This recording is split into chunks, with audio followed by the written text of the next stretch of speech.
Hello. Right, I don't know what happened with that previous live stream. I had it and then it just cut off. It ended for some reason. Yeah, I have no idea what happened.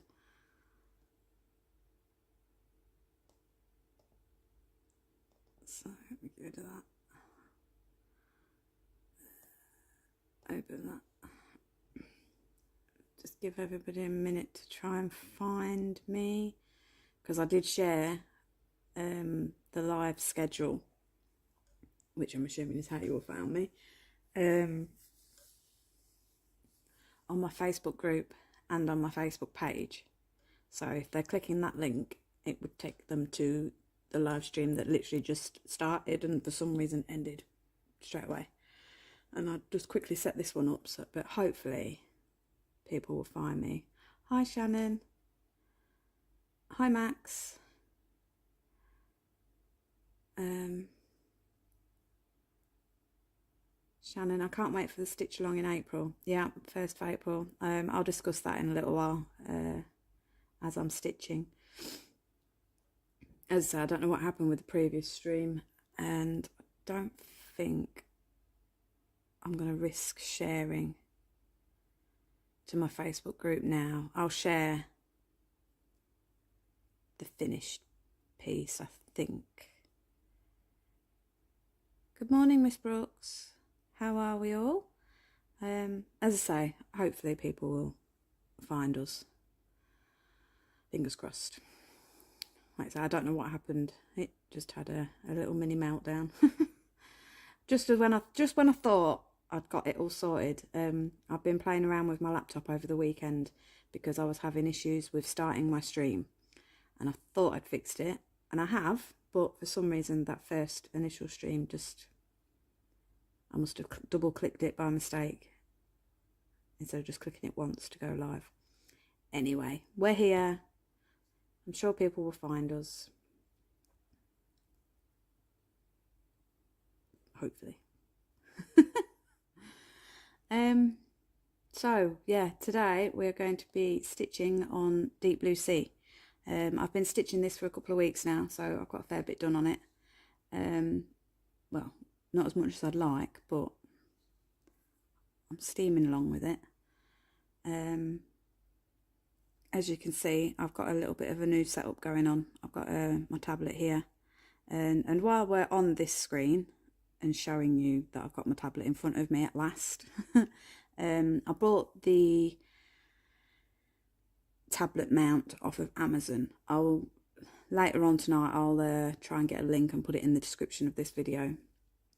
And for the sake of using Pattern Keeper on my tablet, I have it vertically, the tablet, because I find that I can then zoom in so that it shows the tower that I'm currently working on, and then it also shows the tower below, you know, the dungeon, the 2 blocks below, because that's all I need to see. I don't want to see what else is going on and be tempted to park somewhere else and travel my thread even further than what it needs to be. So I find doing it this way, I've got, let me see if I can quickly show you without interrupting with this too much. Let me just lift this a touch. It won't take much to rejig it. Right, let me transition my screen. So, I don't know if you can quite see it very well, but you can sort of. So, obviously this is the tower that I'm currently working on. This is the dungeon. So, I'll only be parking here or here. I might park here just because I can see it. But, as I say, I just find it better this way. And then I'm not tempted. Because I find that doing it, what is it? Horizontal? No. This is vertical. Yeah. Doing it, the tablet horizontal, I find that your zooming in capability, you can only see these 2 blocks, so you're having to constantly move your screen to find where to park below. So yeah, that's my little setup there. Let me bring this back here. Hopefully I can get my angling right again. We'll see. We'll see how we go. You can see me, so I'll leave it on this screen now. But hello, Marzipan Stitcher. Saying can only stay a little while as have to pick up my kids. No problem. Thank you for joining. So yeah, with the tablet here, it's so much easier vertically. There's no temptation to stray from where I'm meant to park. So yeah, I'm going to zoom this in so that you can see, you will be able to see what I'm stitching. So I have it about 60 odd. Put this light on. Now I know you can see the light here, but for me this is like a perfect angle for stitching, unfortunately. So if that is annoying you, you'll have to let me know and I'll try and fix that at a later date for streams. Celia, hello sunshine too. Now is my arm going to get in the way? Let's do it with this hand. There we go. Let's test out my ambidextrousness. This is, like I say, it's not a new setup, but I took the plunge and bought a Lowry stand, people. Woo! I love my Elbacy stands, don't get me wrong. I still say if you're looking for a cheaper version, then, you know, the Elbacy is great. And I've still got my stands. I'll probably set them up in the bedroom. So in the summer it's a bit cooler in there, so I might do a bit more stitching in the bedroom and just use my Elbacies. But this Lowry stand, it is spot on. You can change the angles. Let me just quickly show you. Isn't it cool? Look, I can twist my little thing and I can make it drop down, which I was going to do for this live, but I don't know. I find I'll be straining myself. I like to stitch with it a bit more upright.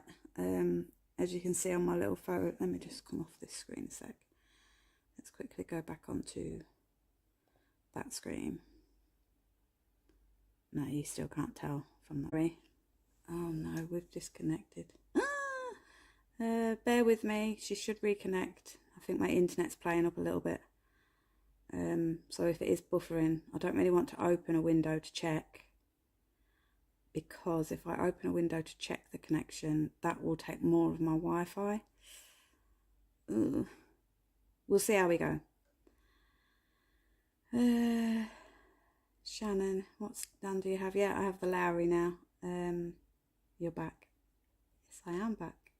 Do you mean I'm back because my internet just dropped out, or just back in general? I know, let's take studio mode off. That might help. It might be using a bit more added power.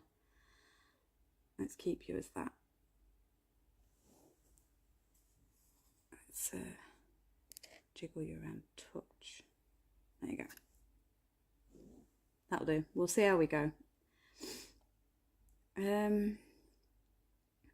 So yeah, Max, love my Lowry stand. Yeah, I think, I don't really know why I bought it. I think I just couldn't pass up on the opportunity because someone was selling one at a really good price and it had all the extras. So I've got the what do you call it, the long L bar. I've got the longer one of that, and I've also got the arm extender. I'm a bit rubbish with terms of what these things are called, but anyway, it came with that. It came with a side clamp and a few other little extras, and it was really cheap. So yeah, I thought I'd treat myself for my birthday. I literally bought it on my birthday, which was not Saturday gone, Saturday before. The 4th of Feb was my birthday. So yeah, I thought I'd treat myself, and I must admit it is great. I do like it. I like it a lot. It's kick-started my partner though, because now he's seen this Lowry stand, he's like, oh, I can do something better than that. And I'm like, I've been asking you for months and months and months, like, can you do a better setup for me? And he's like, yeah, I'll do it. Did he? No. Now I've got this Lowry. He's well on it. He's doing it. He's currently, I don't know, the last week or so, he's been making something. I don't know what he's made, but every time he's come home, he's measuring where I'm sat, and so it'll be interesting to see what he's come up with. But yeah, it's kind of giving him that little kickstart. See, with the Elbacy, it's wood, so he wasn't really that bothered. But now this Lowry, it's obviously steel, and he's big on his steel because that's what he works with every day. Yeah, he's wanting to do one better, so we'll see. You never know, he might be able to, what is it they call it? Patent it, so that he can sell it himself sort of thing. But we'll see what he comes up with. I will share. What am I doing here? Now I'm working on a very light colour, as you can see. The plan was, because I haven't quite finished this row, I was going to start my next row before finishing this one, just purposely for the live. But I want to try and get to the end of this row so that I can do another video on how I end my threads in the last tower. It's obviously not going to happen on this video, unless I stay on for like 8 to 10 hours. But when I'm done with this live, I will continue to stitch, and if I'm pretty sure I should be able to get to that last tower, so I might even hop back on tomorrow and do another live with working on that last tower. We'll see how we go. My stitchy bug is well and truly back, so right, Ali, what are you doing here? I feel like I might have gone wrong. No. So yeah, how is everybody anyway? The internet's kicked back in, I think, so I don't quite know what happened. Hopefully it doesn't happen again. We all know my internet can be a bit temperamental, and you're all troopers for bearing with me, and yeah, you're all stars. The plan is, now we all know what my plans are like, but the plan is to possibly set up my live streaming in the hallway where my internet hub is, and then connect in via the wire. You know, instead of doing it wireless, do a wired connection straight into the hub so that I don't have these dropouts, hopefully. But that's the plan. I'm going to try and get that sorted over the coming weeks, possibly months. Like I say, we all know what I'm like. I have all the best intentions, but they don't necessarily happen straight away. So yeah, that's the plan.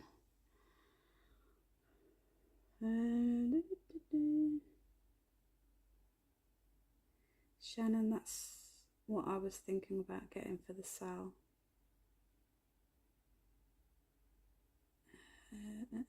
Max, if you, the big magnifying light for you,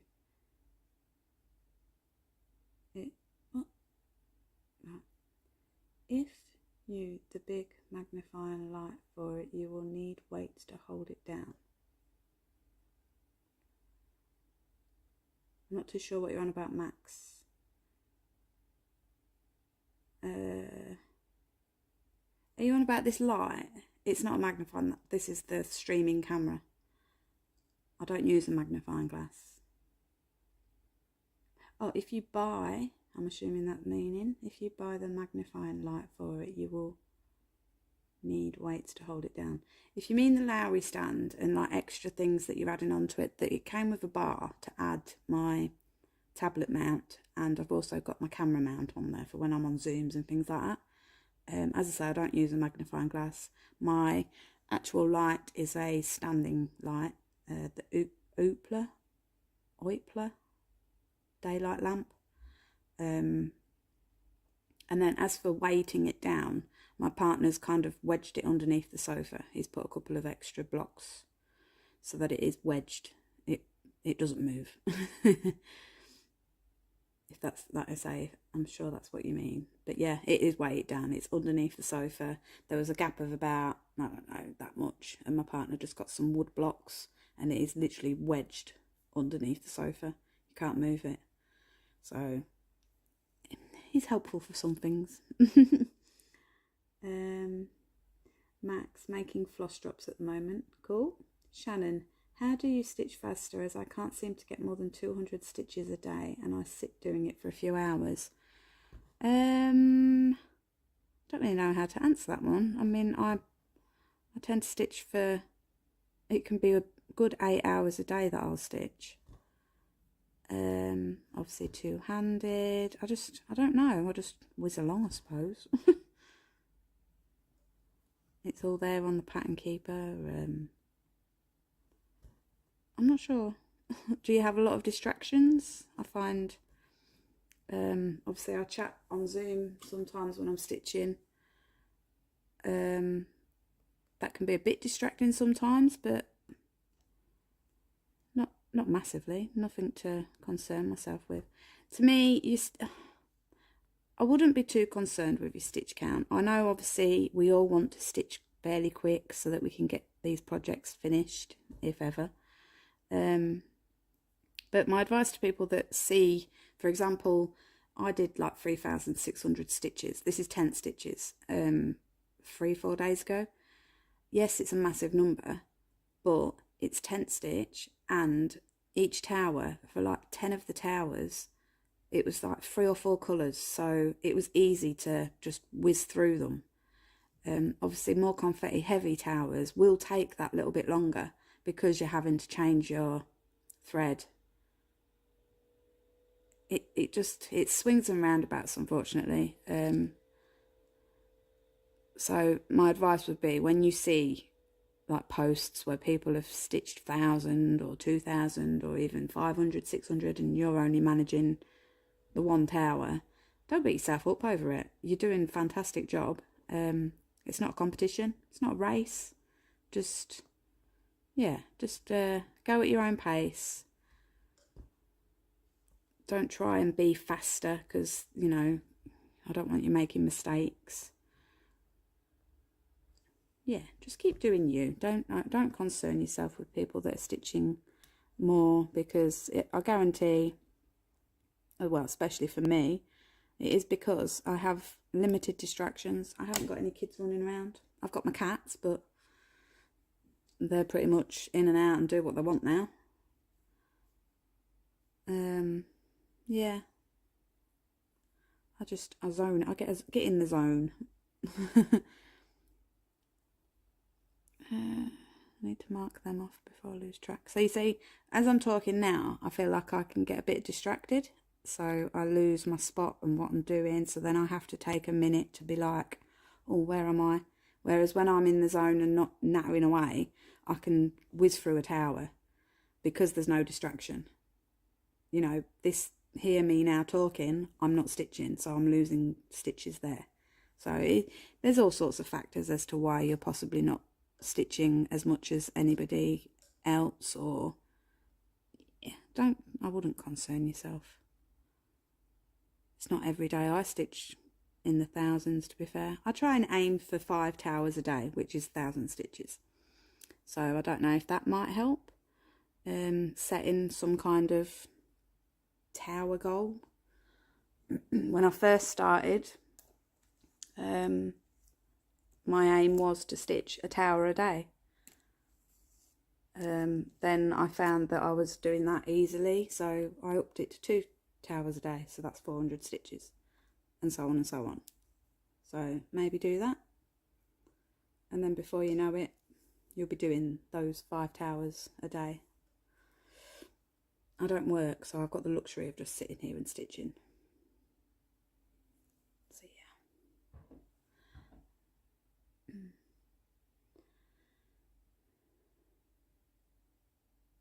Shannon, I have to sit it on my lap as I don't have a stand. Oh, bless you. Good morning, Chrissy. How are you? What are we all stitching today anyway? I know Max just said that she's making floss drops, was it? Yeah, making floss drops.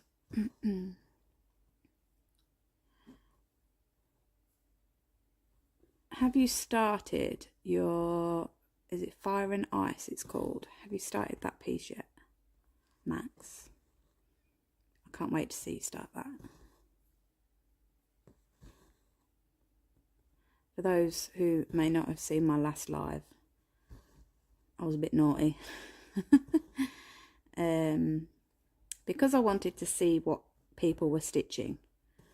I wanted to see what Max was stitching, Fire and Ice. So I got my tablet. I finished stitching and then I got my tablet and just had a little natter at the end of the live stream.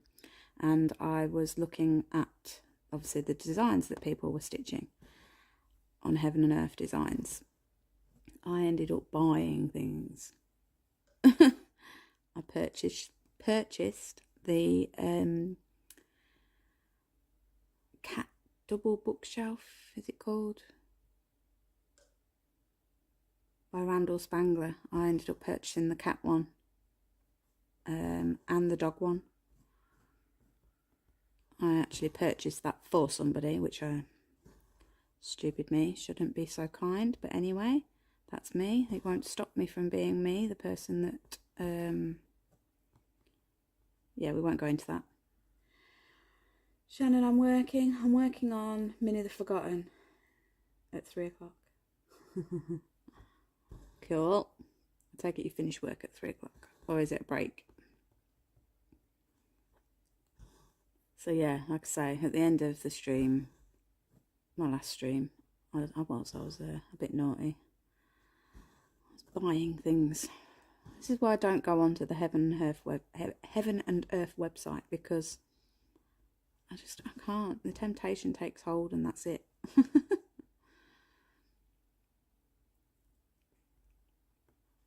I feel like me working with all these white and cream at the minute, you can't actually see what I'm stitching.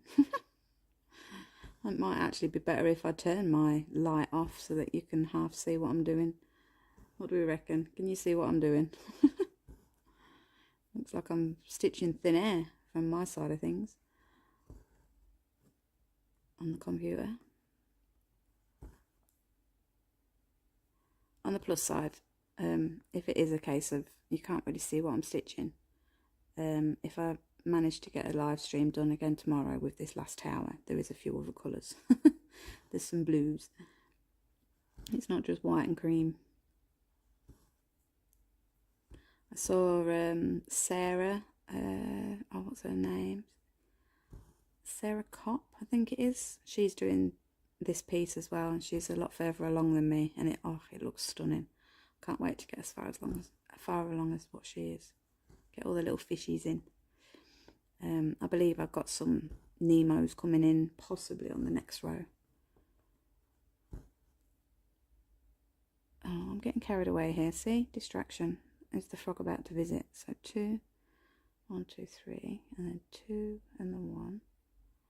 1. That one. No, we're right. And that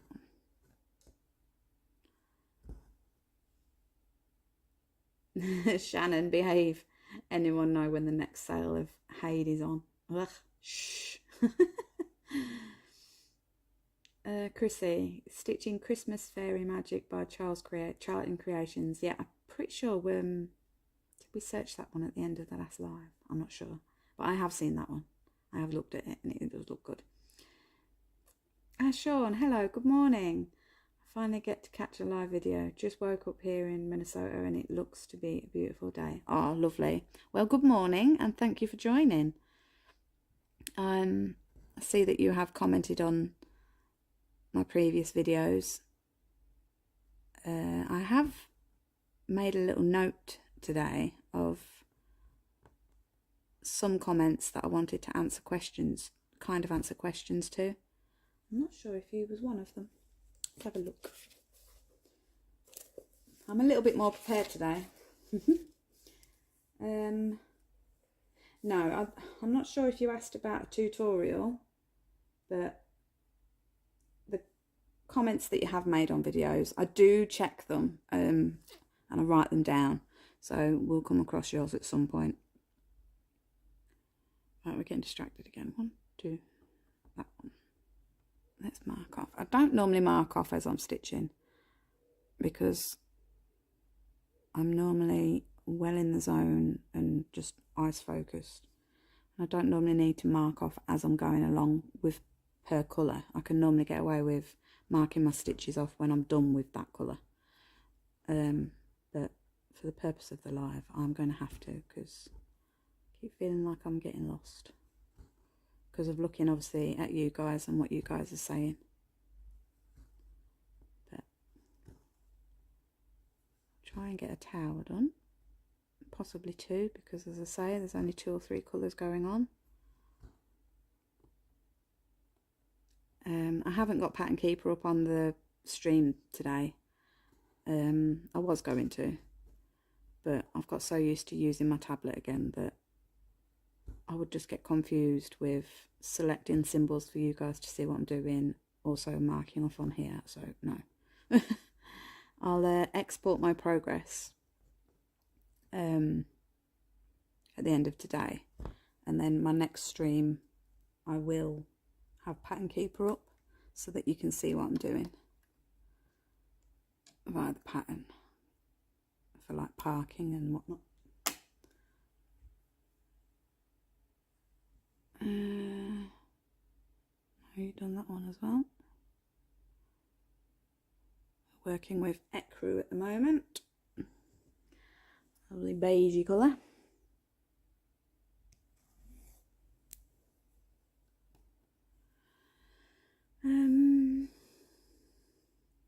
Marzipan Stitcher, barging through my Chris Dunn from Pain Free Crafts. Cool. Sean, Marzipan Stitcher, I love that one. Chris Dunn's charts are so pretty. Oh, thank you for checking. Half the time I'll ask a question and then it will get answered later on or in a different video. Yeah, I think that's maybe why sometimes I don't answer straight away. Especially if you're like me, when I'm watching Flosstubers, if something happens during the video, I feel the need to comment straight away so I don't forget. And then I carry on watching the video, and then it's say if I've asked a question, as you say, it gets answered later on in the video. So it's like, oh, you should have just waited. So I feel like that's sometimes why I don't answer. But there is another reason.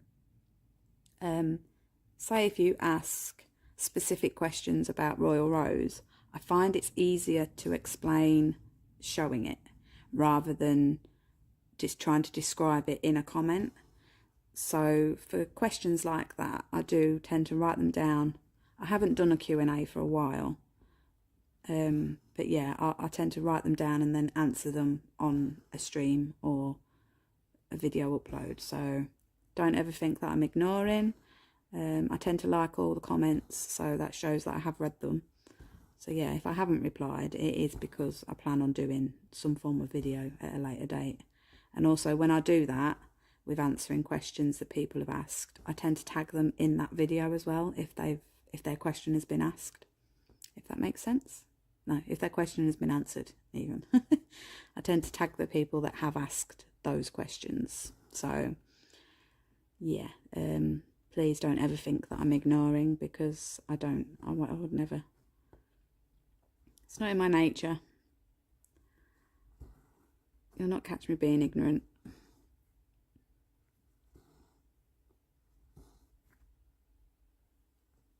Yeah, like I say, I am planning on doing another Q&A at some point. I also looked back. Now, how sad is this? I actually rewatched my own videos. Not all of them. I rewatched my whip parade that I did about 5 months ago. And it actually came across as okay. So I'm thinking of doing another whip parade soon.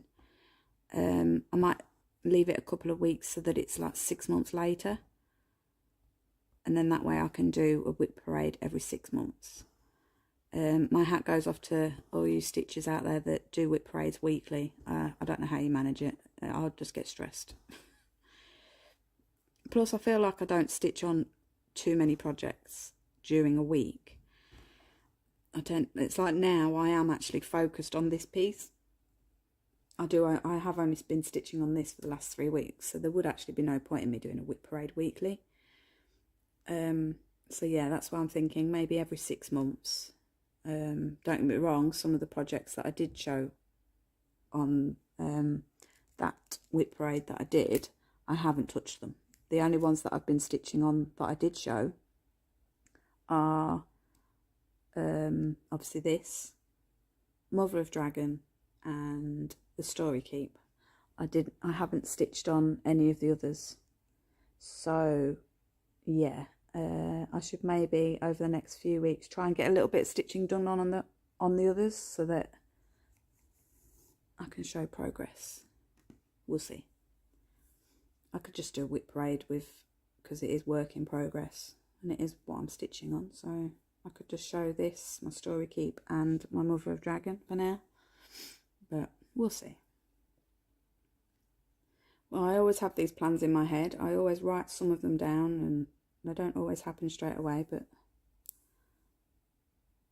one day.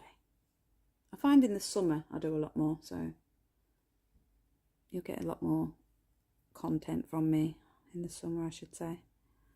Hopefully. Let's not jinx it.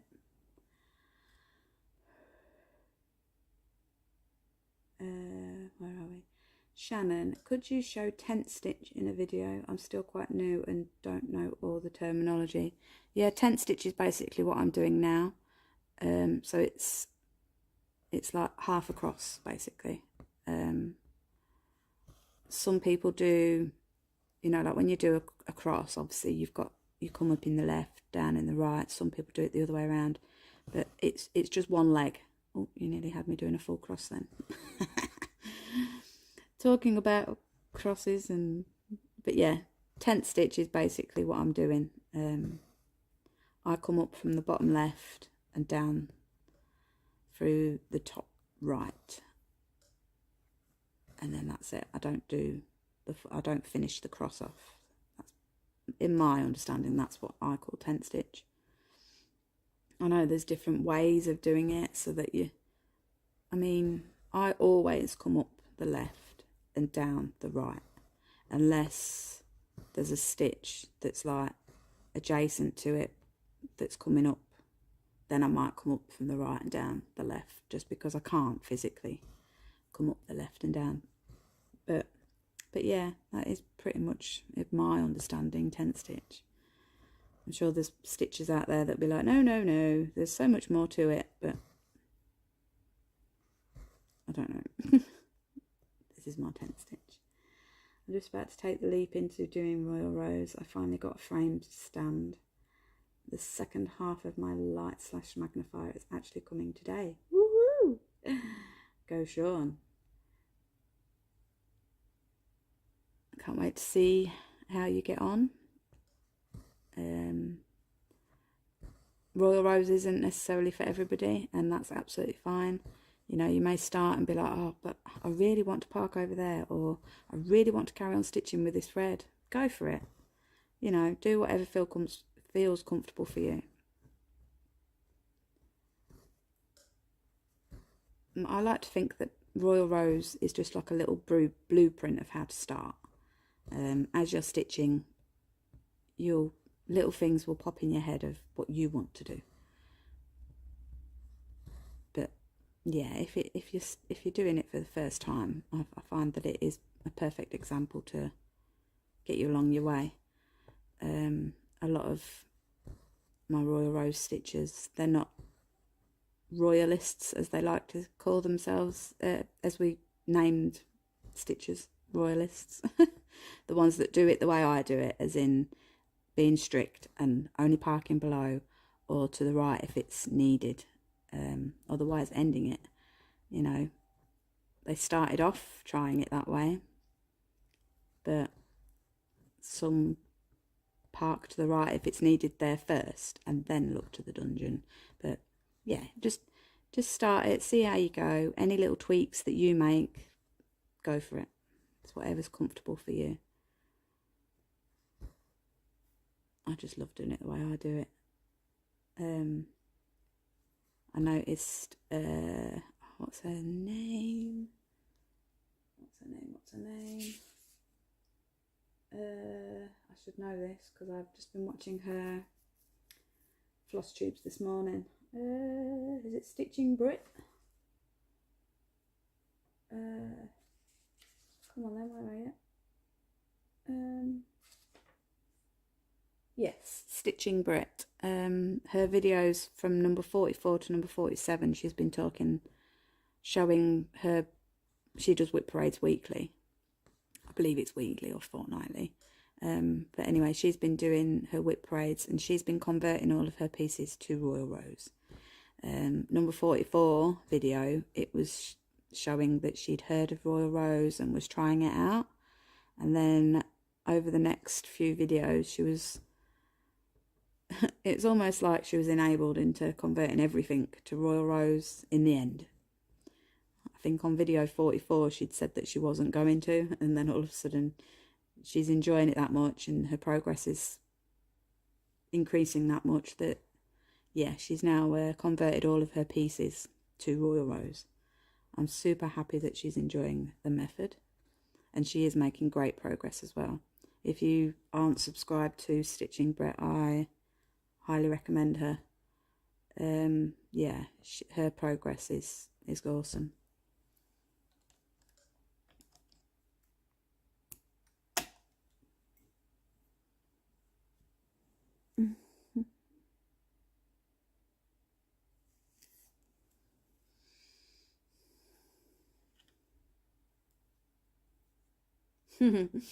Still, yeah. Yes, you are the original rebel. But that's fine. I love you anyway. Because your stitching is beautiful. I love to see your progress every time. Hello, Heather. Welcome to the stream. Thank you for joining. I'm at work. Don't tell my manager. Shh. My question is, when you are working in high confetti areas, how do you handle not getting all the end threads in your way? I'm struggling with yours a little. Would you end more than 1 tower away? Thankfully, I haven't really dealt with a lot of highly confetti areas. I mean, on my story keeps, they are quite high confetti, so I'm sure I'll come across it and be like, yeah, you might want to finish a little bit more over. I'm not too sure how to answer that one. Maybe end a little bit further over.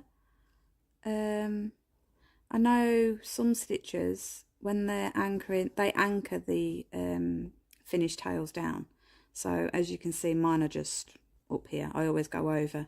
So if I was to end this thread now that I'm working with, I would come over here because then this tower would anchor it down.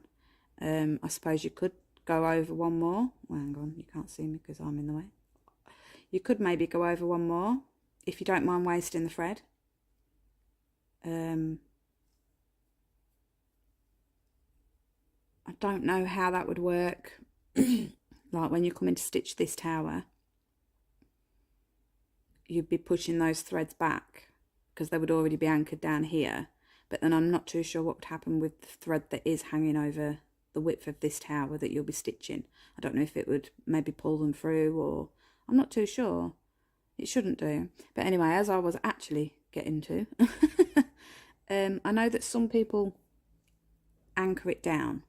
So let me see if because I've never done this, but I'm pretty sure they're kind of, so for example, if I was to end this thread now, let me just move you up a little bit. There you go. So I'll come down here so we can see, where are we? Right, so say if I was ending this thread, say if this is the tower that I'm working on and I don't need the thread in the dungeon or in this next tower, I'm going to end the thread. So to anchor it down, I'm pretty sure people kind of come up, go down a couple of stitches over, so then it's anchored down, and then come up a little bit away, like, I don't know, another 4 or 5 stitches. So like that. It's maybe not the ideal colour to have done this with, sorry.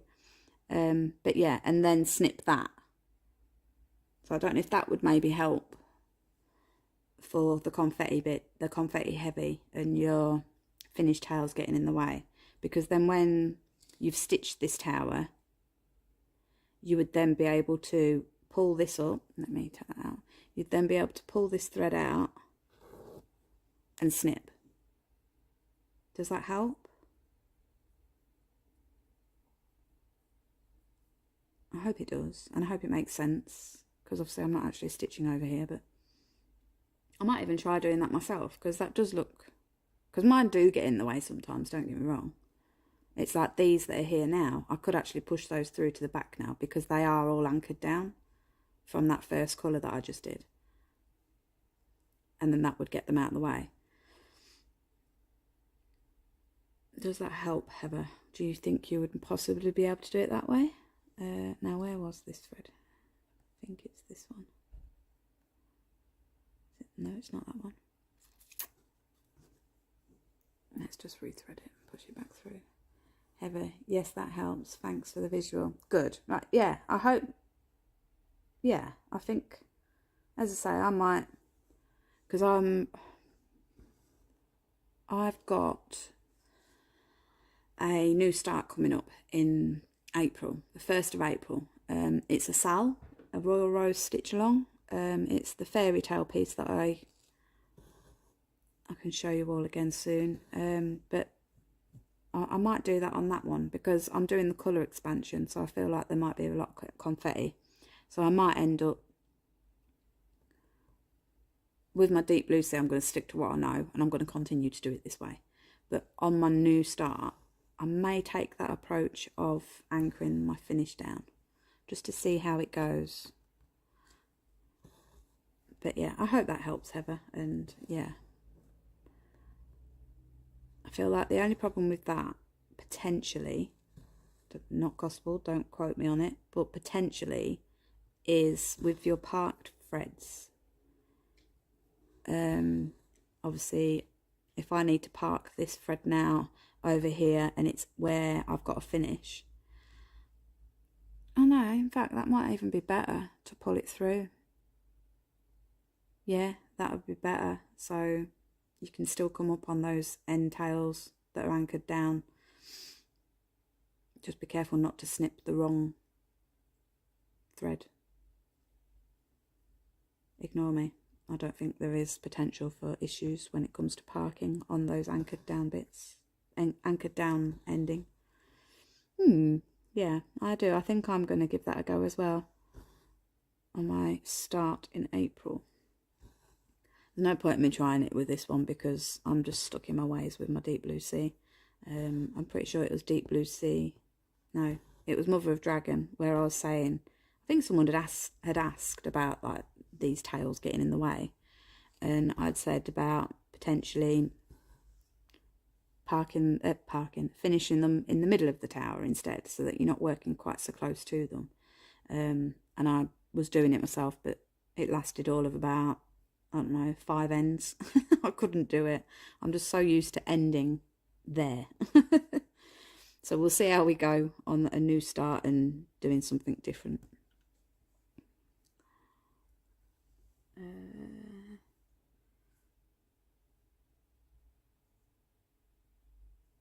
Royal Rose seems so much easier to me, very precise. Yeah, I think I'd make a lot of mistakes if I skipped all over the place and had little empty spots here and there. Yeah, that's why I do it this way, especially with a full coverage piece with so many colours. Yeah, I don't trust my counting skills. I would make mistakes. I did make mistakes on other pieces that I've given up on, and I'm going to be starting again and stuff. I keep them ones very quiet, because I tried all sorts of different ways and they just weren't working. Slow and steady wins the race, I find. When I try and rush, that's when I make errors and I don't get as much stitched. Whereas if I'm relaxed and just, yeah, blasé, chill, no rush, I tend to get more done. Don't know how that works, but I do. Hi Elaine, thank you for joining. Hi, what size is your scroll frame? I was looking for one for my Hades. Right, so for my deep blue sea, obviously this one, it's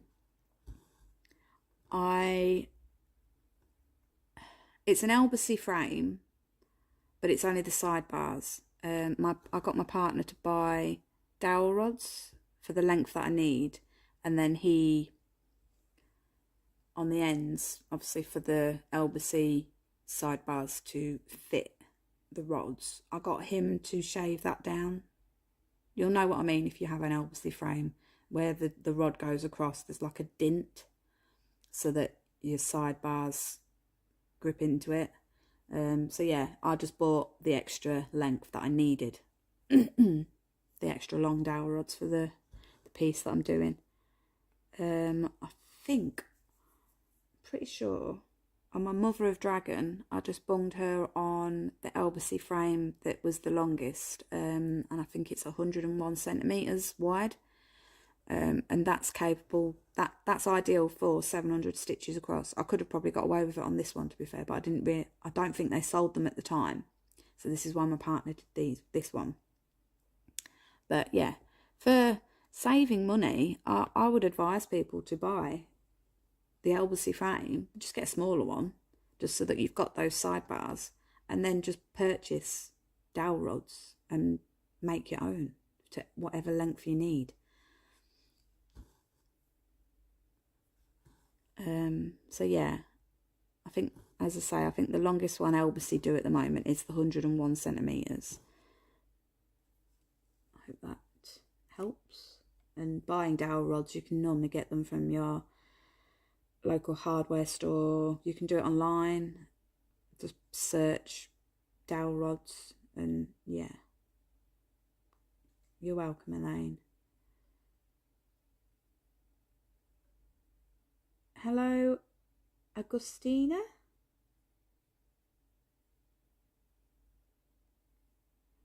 I'm afraid I don't speak Spanish, but I know hola is hello.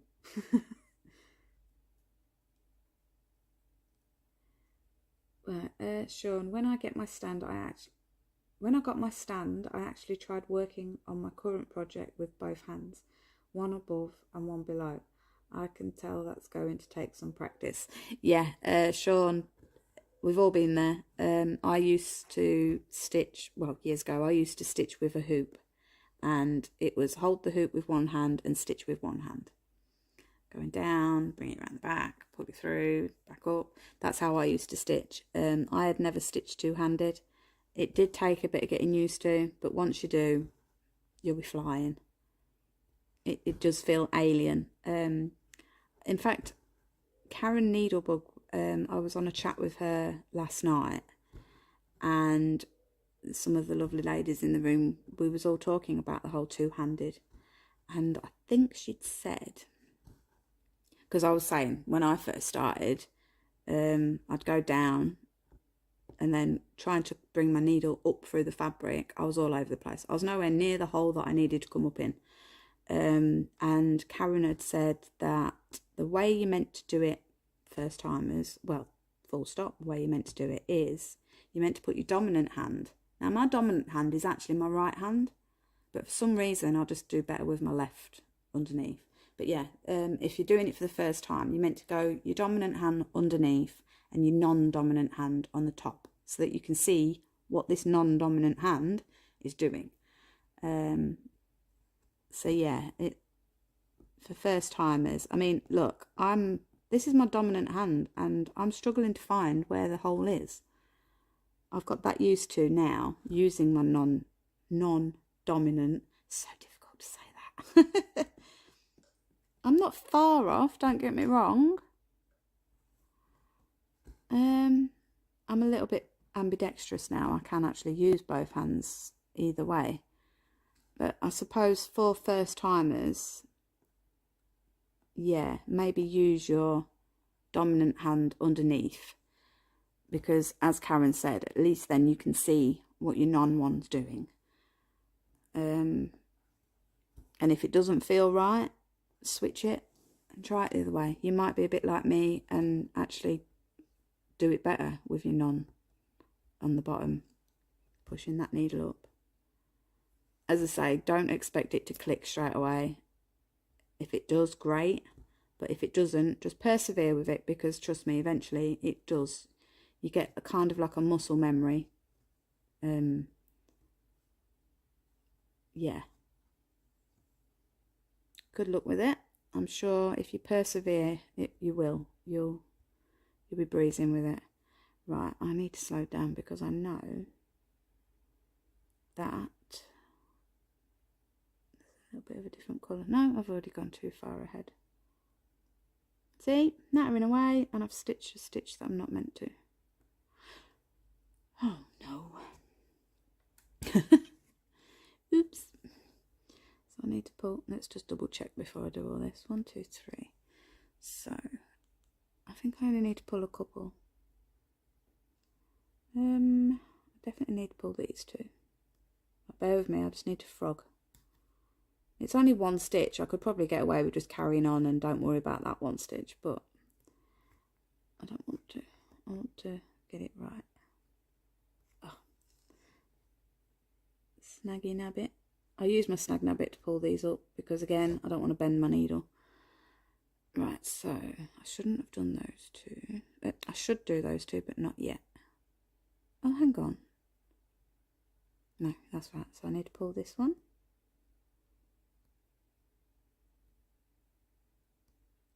Poppy pop. And this one. And then this one. So this is another reason why I like Royal Rows, because it's easy to pull your frogs out. If you have that. Well, now, with Royal Rows, we call it the jester. But for the sake of the live and not confusing people, we'll call it what it is. It's a frog. So yeah, frogging the stitches is obviously making that error. Because I wasn't meant to stitch this one here. But yeah, working Royal Rows, it's so much easier to frog stitches if you find a mistake, because your mistake is only in that current tower. It's so much easier to frog these errors. Right, so missed that stitch, Ali. That's it, easily fixed. Rabbiting away, got carried away. So yeah, as I was saying, Sean, just persevere with it and you'll be absolutely fine with working two-handed. Oh, I'll just sort this stuff out.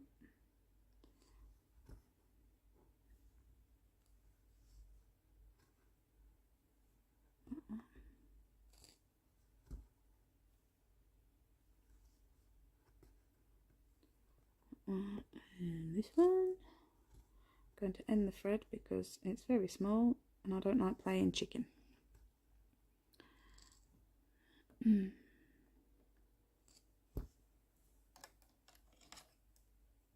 Now, the length of my tail that I leave, I tend to sort of go, I get my tail and I kind of stretch it across. Hang on, let me see whether you can see what I'm doing. Pretty sure you can't because that part thread's in the way. Let me move this part thread out of the way. So yeah, here's my ended tail that you can kind of just see. It's in my hand. I kind of lay it across the fabric, across the width of the next tower, and I kind of gauge it and try and do it about halfway. Oops. I snip about halfway. And then that leaves that length of tail. That's roughly what I do. I tend to try and lay it inside my fingernail. Excuse the state of my fingernail. I tend to leave it in my fingernail and snip so that I'm not snipping other fabric, other threads around it, because I've done that a couple of times. Accidentally cut my part thread. Getting carried away and stuff. Easily done. I do it myself. But yeah, I tend to snip it about half the width. So let me mark off those. That and them ones. And I want number 2, which is a very, very light blue. So another colour that you're not going to really be able to see.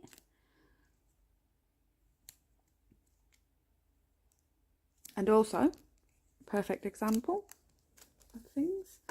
As you know, I use floss cards.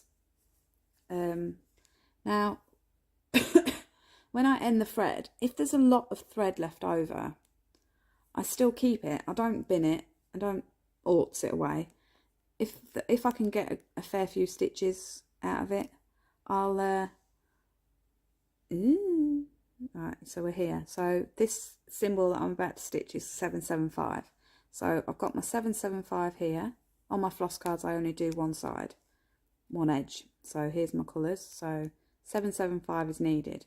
So obviously I would normally just pull a thread from there, but going up I can see that I've got a little bit of thread there, and because there's only 4 stitches needed, I will use that bit of thread.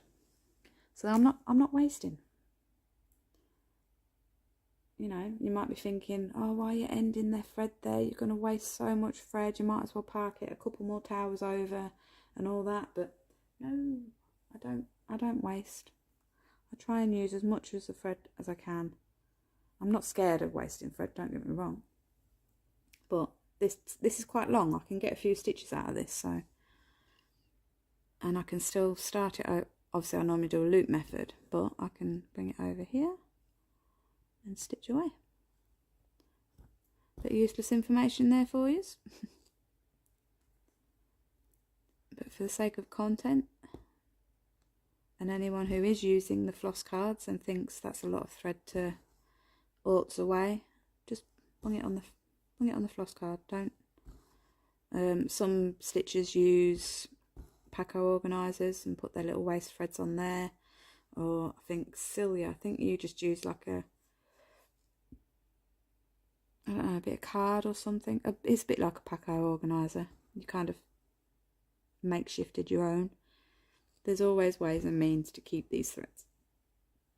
That was easy enough for those ones. Park that there. 8 to 8.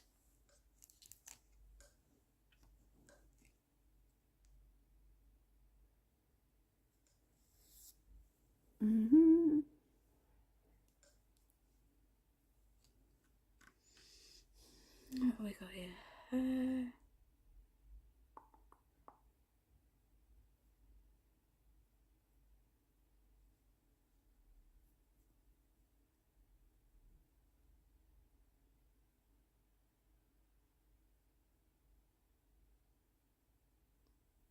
Needle Ninja, hello. Thank you for joining us. Hi everyone, enjoying your live Royal Stitcher, thank you. Lately I've been ending my threads by pulling them 10 to 15 rows below and cutting it really short, and Snag-nabbit is a big help. Yeah, can't beat the Snag-nabbit. Lately I've been ending my threads by pulling them 10 to 15 rows below. So you've been ending your threads in the dungeon then, kind of thing. So ending down here instead of across. My only thing with that would be, are you parking more to the right then? Because I find them, now it's not gospel, again, I could be wrong, but in my mind, I think that the reason I don't get lines is because I'm ending to the right, so there's threads going on at the right, and I'm parking below, so there's threads coming downwards as well. It's not all going in one direction. So yeah, don't get me wrong, if that works for you, great. Just be mindful of possibly getting column lines. What am I doing? That doesn't go there. Oh dear. Oh no, now we've messed it up.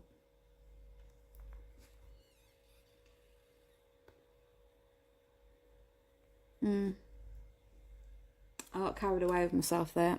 It's the wrong colour. It doesn't go here. And now I don't think I'm going to be able to pull it back out because I've just come up. Come on now. I dare you. Oh, I'm nearly there. Now I will say, when you are using the Snag-nabbit on this bit for frogging, just be careful of your other stitches around it, because it's easy to pull, like I have just done. Oh no. How have I managed to do that then? Come on.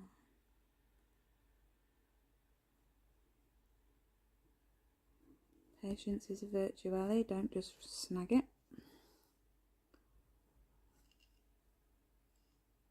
So that one's pushing back. And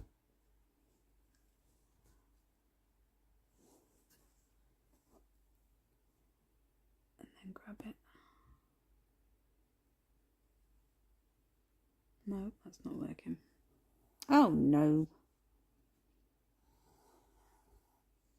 So I am having to frog this one stitch, but because it's the start of my thread, I'm struggling to find where the loop was. I shouldn't have come up. I think I'm going to have to cut that. Purely because I'm on live and I can't bother to mess about. So we'll snip that as close to the edge as we can get. And then we'll pull it. Hopefully. See, the tongue's out. Tongue's out in concentration. That's it.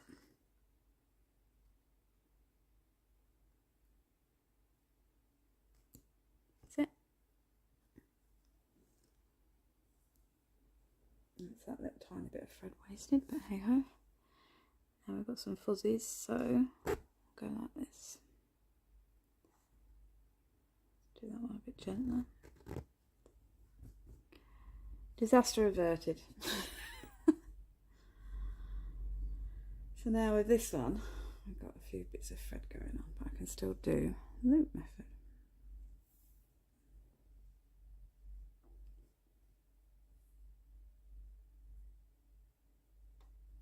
So I only needed this for one stitch anyway, so that's kind of done me a favour. Oh dear. Getting carried away, putting the stitch in the wrong place. What's going on with life? That one needs to be there. Like I say, it sort of did me a favour anyway, because it's only one stitch. And then I can bring that up, park it there.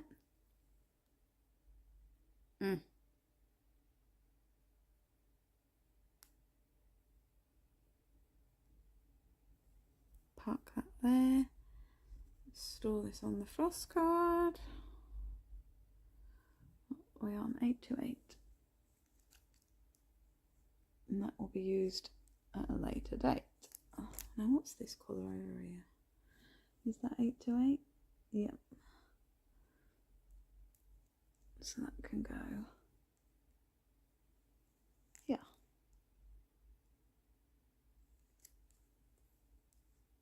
Sorted. I think we're back in the swing of things. Oh, actually, was that colour? No, that's a bit lighter. Bear with me, guys. I'm in a mare. I'll put that thread there, ready for the next colour. Do.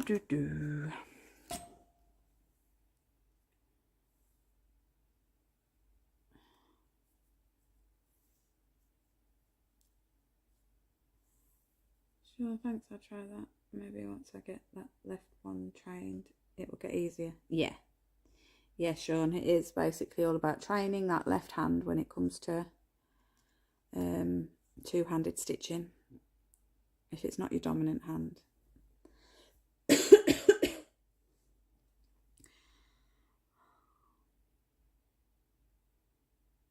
The full disclosure stitcher. Oh, Heather, yes. Hi, it's Heather. I've been enjoying the chat since you started. Lovely. I'm pleased. Needle Ninja, that makes sense. Yeah, no, that's cool. Sean, I have never heard of a Snag-nabbit until I started watching your videos, and it is a handy tool, little tool. Thanks for that. You're very welcome. Again, I think the Snag-nabbit, I think I saw that on Karen Needlebug, on one of her videos, possibly.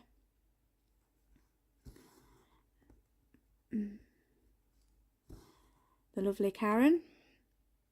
She's, I would, again, if you're not subscribed to Karen's Flosstube, I would highly recommend Little Mist. I would highly recommend Karen Needlebug. Well, it's Needlebug and her name's Karen. but yeah, she's called Needlebug. She's got like this section, these uploads that she does that are called, now what are they called? Something knowledge, book of knowledge possibly. But anyway, they're like little mini tutorials, and she's got so many on anything you could possibly need to know. Not necessarily to do with royal rows, but using snag-nabbits, loop starts, differences between even weave and things like that. Yeah, she's. I would suggest going over and checking it out and subscribing, because she does. Even washing fabric, she's done a nice video on that. Using the trolley needle, using the Snag-nabbit. Yeah, honestly, go over, check her out. She's got lots of knowledge to share, and she shares. She's also got an added subscription bit where you can become a member. That's fun too. You get some added perks and things like that. I don't even notice the $2.99 going out of my account each month now. And I'm not by any means loaded, so I know it's hard times, but $2.99 is nothing. And the content that she does share, don't get me wrong, if you don't subscribe to the extra stuff, then that's fine. She shares a lot of content anyway, but the added content is super fun. It's all super fun, but yeah, I would check her out and subscribe for sure. So we finished the tower. Let's push these finish threads to the back. So again, an hour I'm averaging, and I have been nattering away. I feel like I could have maybe, if I wasn't on the live stream talking, checking in with you guys, making mistakes, I maybe could have got this tower done in about half an hour. But yeah, might do another one with you guys, if you don't mind. If not, I can end the stream. I'm happy to carry on stitching with you guys, but what do you reckon? Should we do another tower?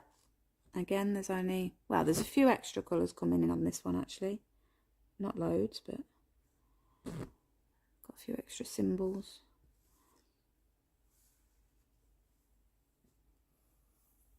So, oh, hang on, that's another ended thread. Love my Snag-nabbit. It's awesome. Yeah, and then obviously smooth down the back. That's that one. So what are we doing? Should we carry on stitching? Needle Ninja, could you please show us your back of the fabric? I knew what you meant, look, don't worry. Yeah, by all means, I'll put you on here. And then, have I actually transitioned that? Yes, that is me. And then we can go like this. Are you on your phone? I'm pretty sure you can zoom in.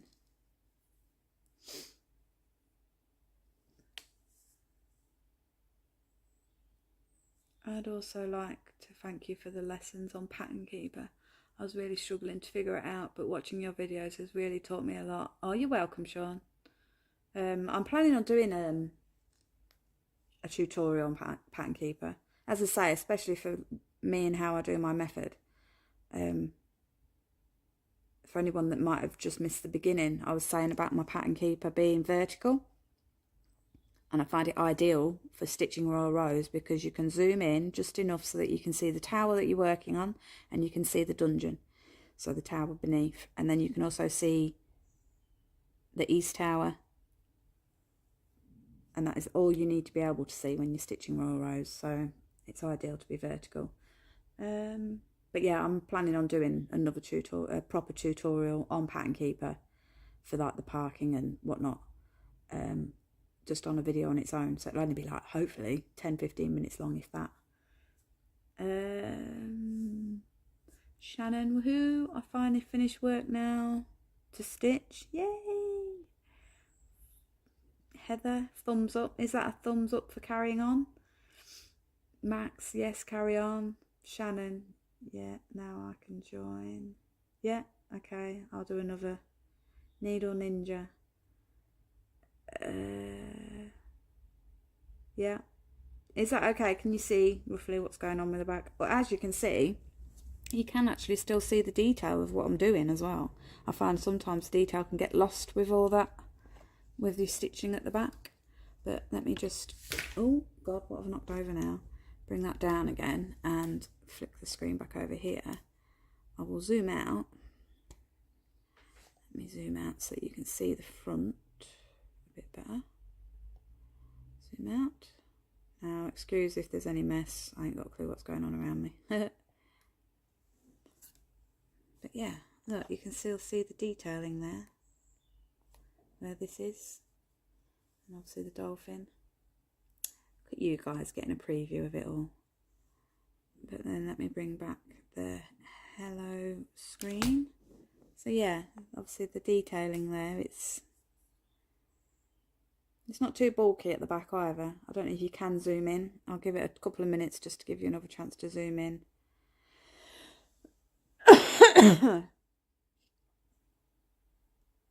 Missy Jensen just joined. Nice with a live.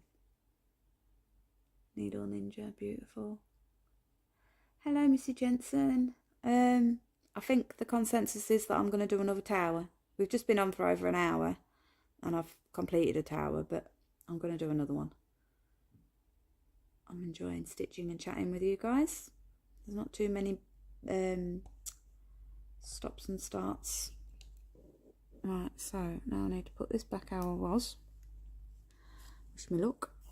We need to zoom in. Bear with me. Zoom in. And what number do I normally have that on?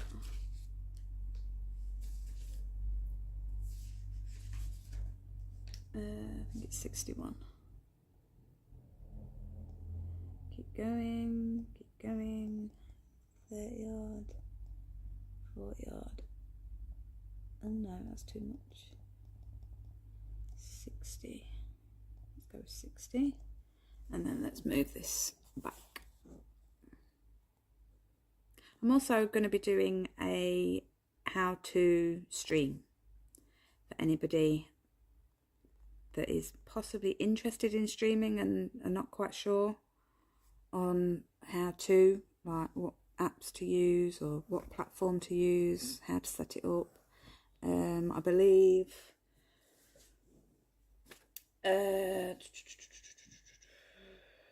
someone asked, Rudy Stan asked what program I use for streaming and wanting to know how to show like 3 windows. Obviously I've only got 2 at the moment, but I normally have 3 windows because I normally have Pattern Keeper. I am on about doing a little tutorial. So Rudy Stan, don't worry, I haven't ignored you. I am planning on doing a little video just to show how I do mine. And again, if you go over to Needlebug, she actually has a video up showing how she does a live stream, and it is very, very similar to how I do mine, so it's pretty much spot on.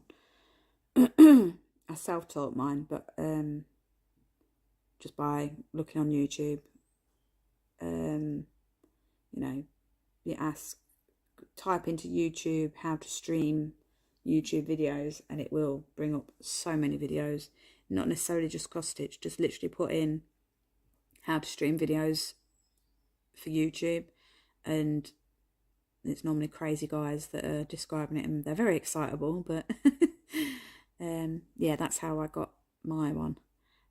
Karen did tell me of a different platform because I was having problems with this one, but I'm actually sticking with this one now.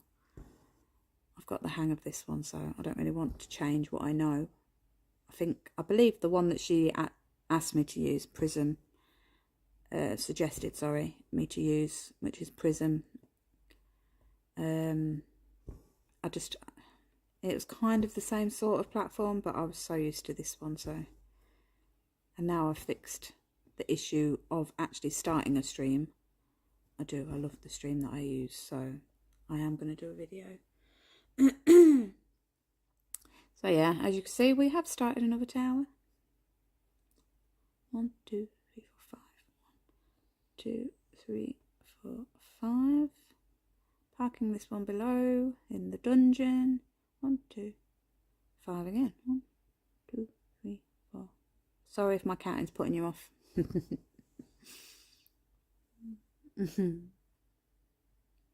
Park up.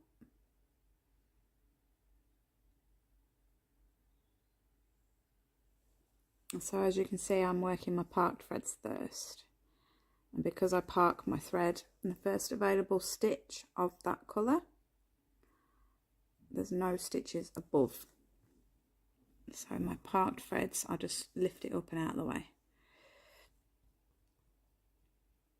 Oh, that's handy, just one stitch. Park that there. It's not needed in the dungeon, so I'm, instead of finishing it to the east, to the east tower, I'm parking, because there's no point in ending if it's needed in that same tower. Park.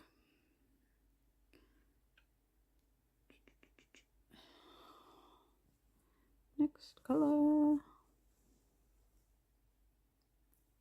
Someone also asked me to show how I thread my needle. I am just going to do a little video of it, of me doing that. I think I've already got, but I'll do a more updated one. Because I feel like with Royal Rows, it's handy if you can thread your needle fairly easily, so that it's not so time consuming. As you know, I'm a whiz at it. It just goes straight in 9 times out of 10. This one's needed down here. Not that one, but that one.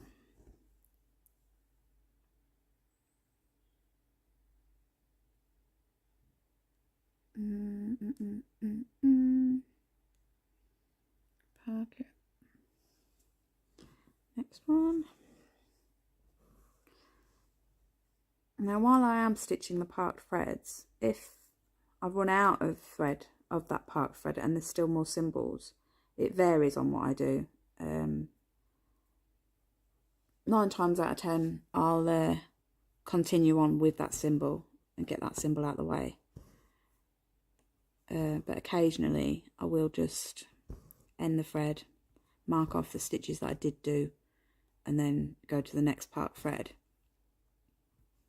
It just varies on what mood I'm in, I think. Again, it's personal preference to how you would do that. So for example, this one that I'm doing now, say if I run out of thread here, I've got to end the thread because there's only a little tiny bit and I can't get another stitch out of it. End it over. It's 50-50 on what I would normally do, as I say. So I could just get the thread, get a new piece of thread, carry on stitching that symbol, and then park or finish whatever is needed. Or I could end this thread, mark off the stitches, finish it, and then, as I say, click the next parked thread and come back to it. It really just depends on what mood I'm in, and possibly how many stitches is needed. We'll explain that a bit better on the little mini tutorials that I'm in the process of sorting out. It's easier to do it on a new start, so there'll be lots of little tutorials coming up in in April.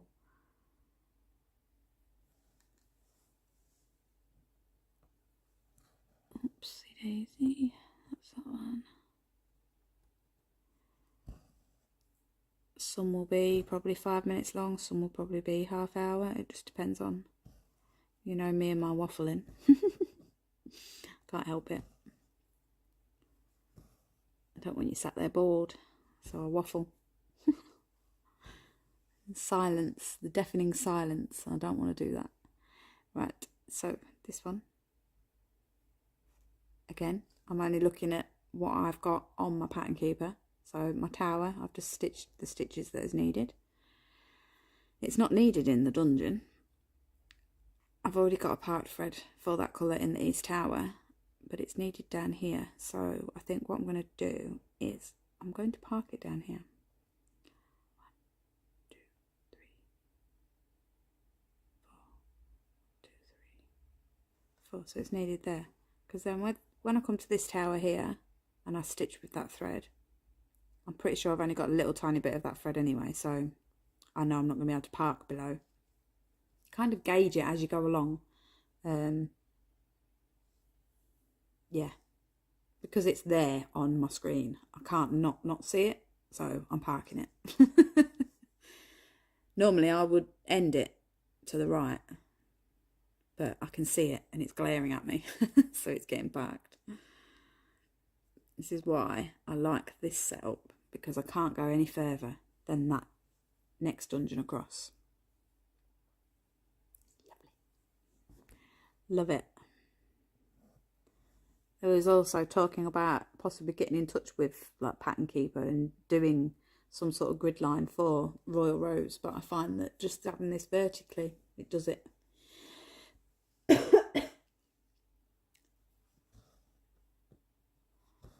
Two. Oh, let me see.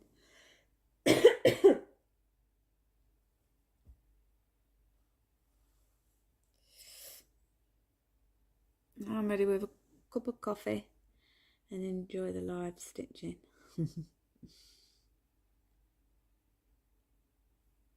Yeah, it's a problem for me. I can't get up and make a cup of tea.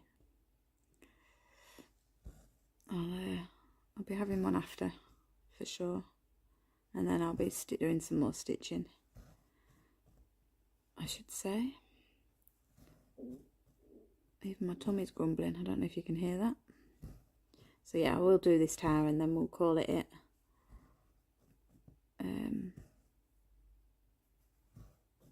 Yeah. Plus I'm running out of things to say. It happens.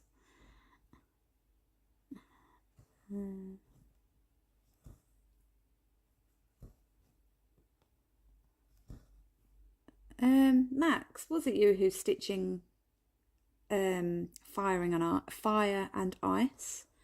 I asked earlier if you've started it yet. I'm not sure if I missed a comment of maybe yes you are, or no you're not, or it's not you that's stitching it. I'll ask again. It's in my brain wanting to know, being nosy.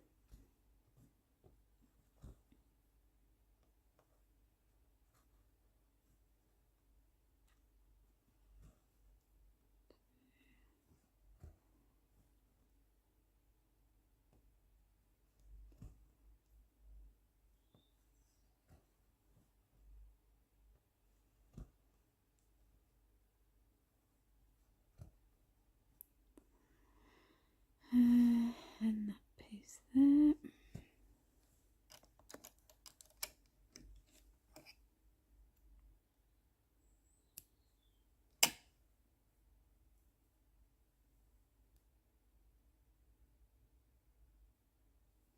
Now you see that bit that I have just stitched and ended the thread? It was obviously a part thread. There is more stitches available, but I'm not going to pull a thread. I'm going to mark off what I've already done. And the main reason that I'm not on that particular symbol is because there's quite a lot of it. So I would rather keep that to last, because then anything else will get anchored down. Well, not anchored down, but covered over. You know, like the little odd stitches here and there that I'm going to come across. Any travelling threads parking below or ending to the right will get anchored down by that block colour. So I'll go to the next part thread, my final part thread. Stitch these ones. I should have enough thread for this one. Or maybe not. I don't know. That one there. That No, still on Starbucks, 53% done. That's next on my list. Cool. Can't wait for you to start that one. She looks beautiful. Sean, another question. The gridded cloth is the first stitch of the tower where the blue line on the left and the top intersect, and the blue line on the bottom would be the top of the dungeon. Right, so the way that I stitch, right, let me just make sure I don't get confused with what I'm doing here. 1, 2, 3. 1, 2.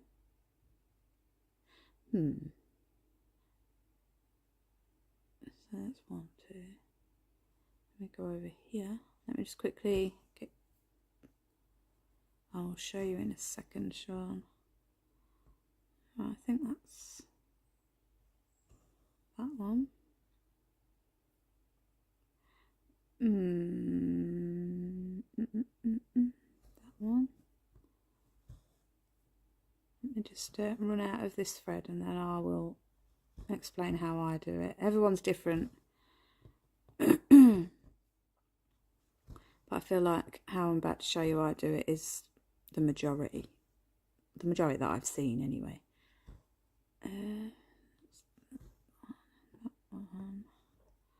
Bear with me.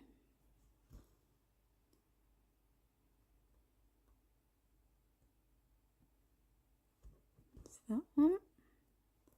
Right, I'm running that on thread, so I think I might end it in a second. Get these little ones over here. Yeah, end in the thread. Don't like playing chicken.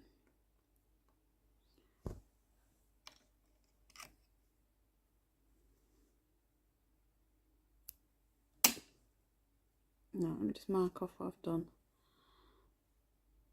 because I'm easily confused.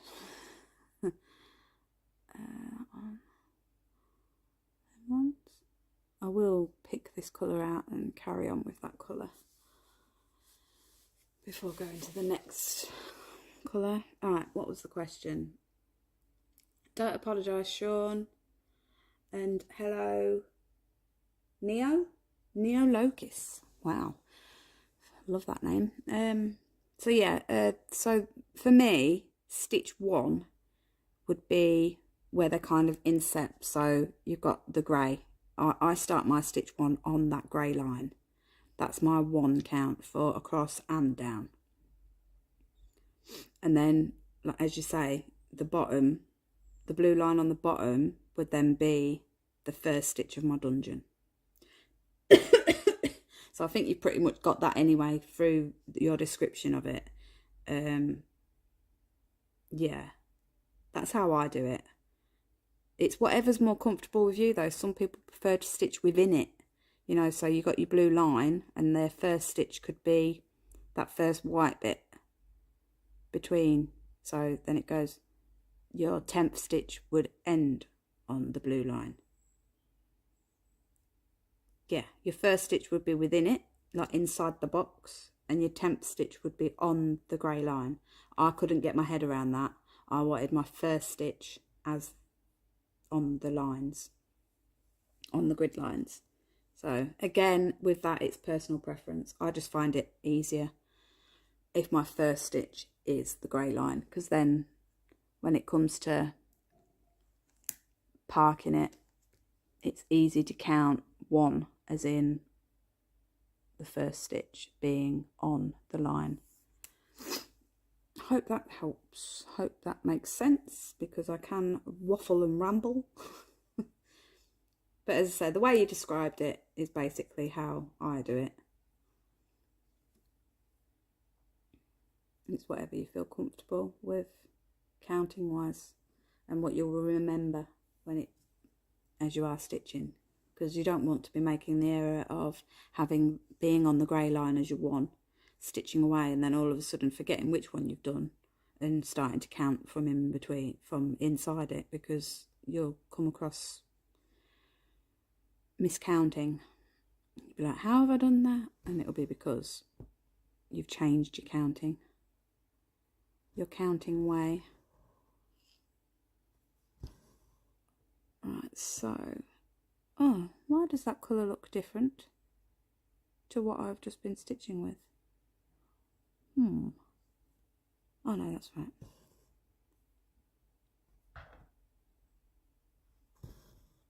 That's it. Calm down, Ali. You haven't gone wrong. It's just a different one. I don't know, I feel like that colour's different. Oopsie. I might have just boo-booed, but I am not frogging all of that I've just done. I've obviously parked it in the wrong section, marked off the wrong parked stitch. But they're so close to the same colour, I'm not even concerning myself with it.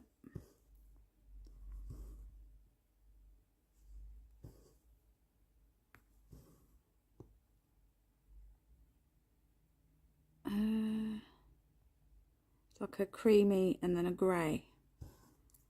But because it's the sea, I don't think I'm going to concern myself with what's gone wrong there. I must have parked. I've hit the wrong symbol for parking. Anyway, that can go there.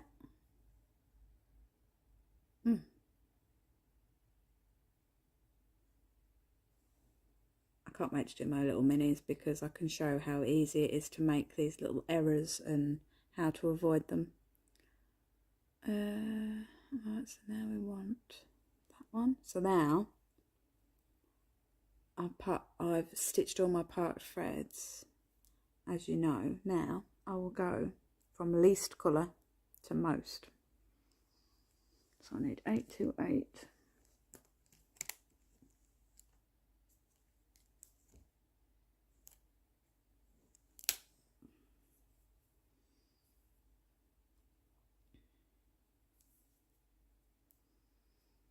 I was just about to say my cats are very quiet today, but Trixie's fast asleep on the bed. And I think Tilly's outside. Oh, speak of the devil. She's just come in. Tilly! I left the window open because my last live I had to get up and let her in. Because I had the window open, but she still stood at the door meowing to come in. Whereas this time I can't see the window, the door where she normally stands meowing to come in. I can't see it because the laptop's in the way. So she's had to figure out that the window's open. Right, so now this one gets parked down here. Getting some lunch. Are you having some dinner, girl? I thought she was a bit quiet. I hadn't seen her. I normally see her every hour. When she's out the side, she tends to pop her head through the door. Or the window as today maybe. 3865.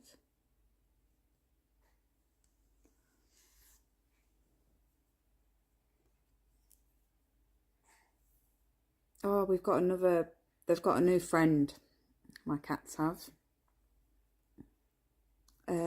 There's another cat that's been visiting. It's I think it's a girl cat. She's very petite. Well, not petite. Her face is very delicate. And to me, most boy cats, they are very, you know they're boys just by looking at their face. Whereas this cat that's been coming to visit, she's gorgeous. She's got it's like she's got leopard markings. Now Tilly's markings, I don't know if many of you have seen her markings. She's she's a tabby, and her markings are gorgeous. She's got some stripes going on, different colours, multicolours going on. But this cat that's been visiting, it's like a leopard. It's got proper spots. Oh, it's gorgeous. And I think the main reason that it's appeared is because Trixie is probably coming into season. Well, she will be doing very soon. So I've got a feeling it's going to attract some cats. This is why I'm a bit torn on whether this one that's visiting is a male or a female, because if it's picked up on Trixie's scent, it must be a male. I don't think females sniff each other out from scent. I'm not sure. Oh, what am I doing? I don't want to be down there. Right, so that's those 3 stitches. But yeah, If it is a male, I'm hoping that they do mate, because honestly, this cat is gorgeous. Not as gorgeous as my cats, obviously, but close. 3865. My partner was saying Trixie might not get pregnant. You know, most kittens nowadays that people buy or adopt, they tend to be neutered or spayed, so it might be a case of she won't, unless she happens upon a stray cat sort of thing, so they're not neutered. Tilly, you not come and say hello to me? No, my cat's being ignorant today. Comes in, eats the food, goes out. B&B I am. This Trixie stays in. 762.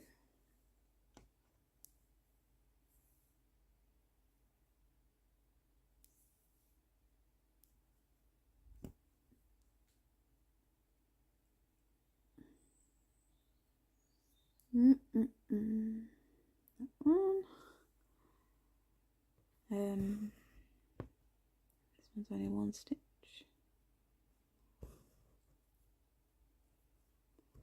It was a sneaky one, I didn't see it. Pack it down here.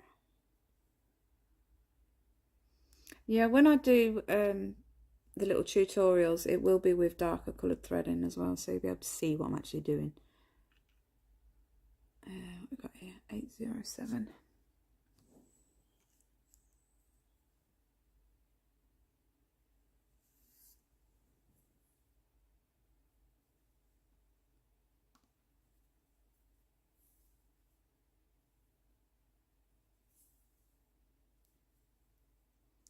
Also, through rewatching my video this morning, my whip parade one, it's making me want to stitch on my story keep. It's been a bit neglected, so I'm torn. I half want to carry on stitching Deep Blue Sea, but I really want to try and pull some other ones out and get them stitched on. I'm turning into a bit of a monogamous stitcher again, which I don't mind because I'm getting progress. But after seeing my other ones, I'm itching to do them. This is why they're in the wardrobe out of the way, so I can't see them. So maybe watching my whip parade was not a wise idea.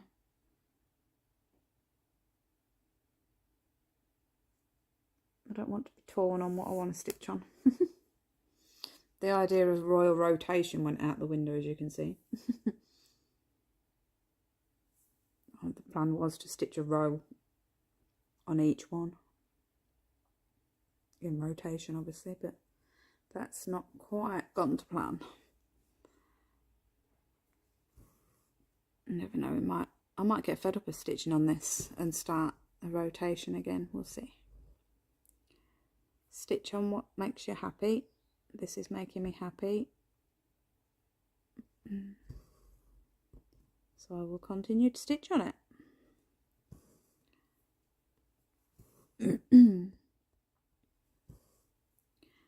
With my stitch along for the fairy tale Haid, I'm doing colour expansion on 28 count. I haven't decided if I'm doing tent stitch or full cross yet, but I'm going to be stitching that one exclusively for, say, a month, just to see what everybody else is doing within the event. If everybody's stitching it exclusively, then I will continue to do the same. But if people aren't necessarily stitching it that way, then I'll do the same. I'll be like, right, I'll keep an eye on the event and people sharing their progress, and if it looks like people are steaming ahead, then I will pick it back up, type thing. We'll see. The idea is to stitch it exclusively at the moment, but I do want to gauge what other people are doing as well. I don't want to steam ahead and then they lose interest in stitching it themselves. because they've seen the completed version and, well, not necessarily not keen on it, but I don't know. I feel like a stitch along, you kind of want to be a little bit even balanced, be stitching the same sort of areas so that you can talk about it and be like, oh yeah, you know, the peacock feathers are coming in or the tiger's coming in. I don't want to get too ahead with it, so I am going to gauge it. Play it by ear.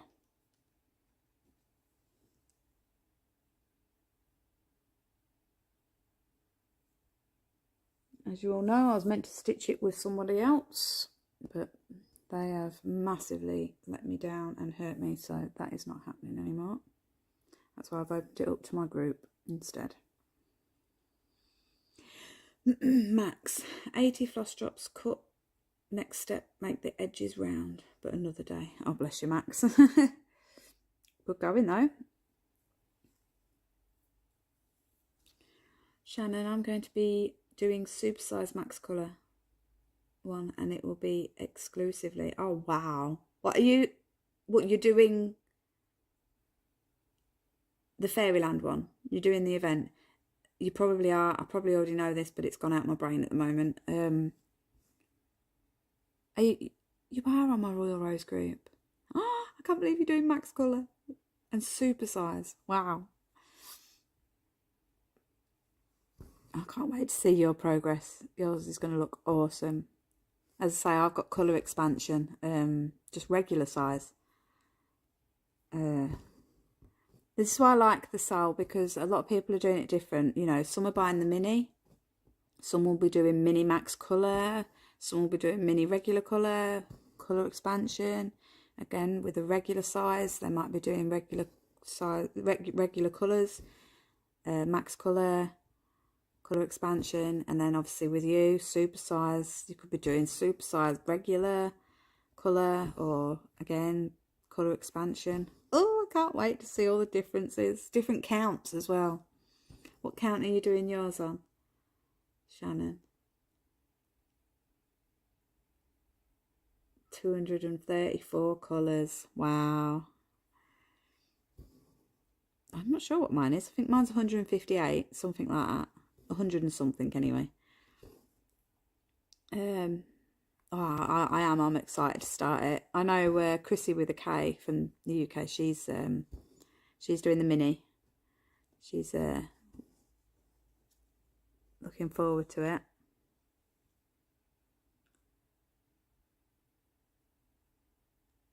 What I might do is do a poll, do like a little voting thing on how to start the sale. Now, what I mean by how to start the sale is, do you want me to do a live stream on YouTube of starting it, or shall we try and open a room on the Facebook group and all join a video chat? I think I'm going to do a little poll and see what people think. I like the idea of a video chat so that I can actually see and speak to you all. It'd be ideal also, don't get me wrong, it would be ideal to do a live because I can turn it into some kind of tutorial for people, but I'd love to do. I can always be recording while I'm on a room on the Facebook group chat, and then just edit the video later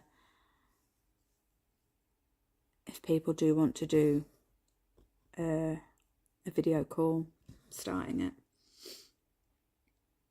I was thinking 25 count. I've only ever worked on 20 count before, so it'll be a new experience. Ooh.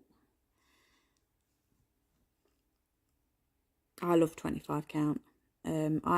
I'm doing a new experience as well because I'm going to be doing 28 count on my Fairyland. It's not much different to a 25 count, to be fair, I don't think, but yeah, it'll be so interesting to see everybody's progress and difference just in the sizes, and yeah, can't wait. I was having a little bit of a headache to do with it, to be fair. I wasn't, because don't get me wrong, there's interest, there's people joining who are going to be doing it, but you can't cater to everybody, you can't please everybody, unfortunately. So when I did post it in my Royal Rose group asking if anyone wanted to join me and do a sal on it, some of the responses that I was getting, it didn't irk me, it didn't bother me too much, don't get me wrong, but it gave me pause for thought, let's say. You know, it's not going to call to everybody. Not everybody's going to love what I've chosen for the first sale. And you don't have to. You don't have to join the sale. You can wait for the next one. But some of the comments, I think there was one that was saying something like, oh, can we all start our own projects on the sale and share our progress? But to me, that's what Royal Rose Group is. You can start a project whenever you like and share the progress on Royal Rose, on the Royal Rose Group. To me, a sal, a stitch along, is meant to be you're all stitching the same pattern. You can be stitching it different. Some can be stitching it tent, some can be stitching it full cross. As we know, different sizes, different amount of colours, etc. Do you know what I mean? To me, that is a sal. Everybody's stitching the same pattern. So yeah, just like I say, unfortunately, you can't please everybody. I would love to please everybody, but it's impossible. But fingers crossed, the ones that have missed out on this sal that I'm doing will be able to join future sals. You know, there might be a project that we pick and they like it. You know, without creating sal after sal after sal and me not actually being able to get a finish. For anybody that's watching this back, or even anybody that's here now, if you want to create your own event in the Royal Rose group of a sal of a specific project pattern, go for it. Because like I say, I can't please everybody. I can't do every sal, because otherwise I won't be able to stitch on them. I won't be able to get any finishes. So yeah, that might be the route to go down. I think I need to make a post in Royal Rose just basically saying if anybody wants to create their own stitch along, then go for it. But a stitch along is stitching the same pattern. I think that's my best route. Oh, I prefer doing it like you say. Yeah, definitely. My problem will be finding a frame. It's 100 by 140 centimetres. 100. The Elbacy is 101. Oh, hang on. Is that the finished? Is that like your working area that's 100 wide? Or is it your finished piece will be 100 wide? You know, obviously when you've worked out your fabric size and you've added, say, a couple of inches for your borders. Which measurement is that? Is that the pattern? Because if it is, then yeah, you're going to need quite a wide frame if you're wanting to do it, so you can see the whole project. But if the 100 centimetres wide is the finished piece with including border, yeah, check Amazon out, because Elbacy, they have a frame that would fit it, or it would fit. Failing that, buy dowel rods. Hi Samantha. Hi Alison, finally caught my first live with you. Oh bless you, welcome and thank you for joining. I'm glad you've made one. We've been on for a little while, but don't worry, I'm still stitching this tower, so I'll not finish without finishing my tower. So you'll be able to stop and watch it back when we end, if you like. You don't have to, obviously. I want to tell people what to do. What's this one? It's the pattern and border. Yeah, no, that's cool then, Shannon. I'm pretty sure Amazon, like I say, the biggest one that I got, which was for my Mother of Dragon, pretty sure it's 101 centimetres wide.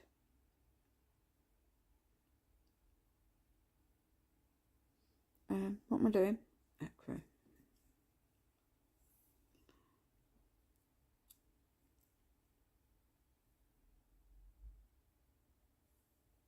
Samantha, I was being bad to bank and ordering cross-stitch frames. It's also my birthday month.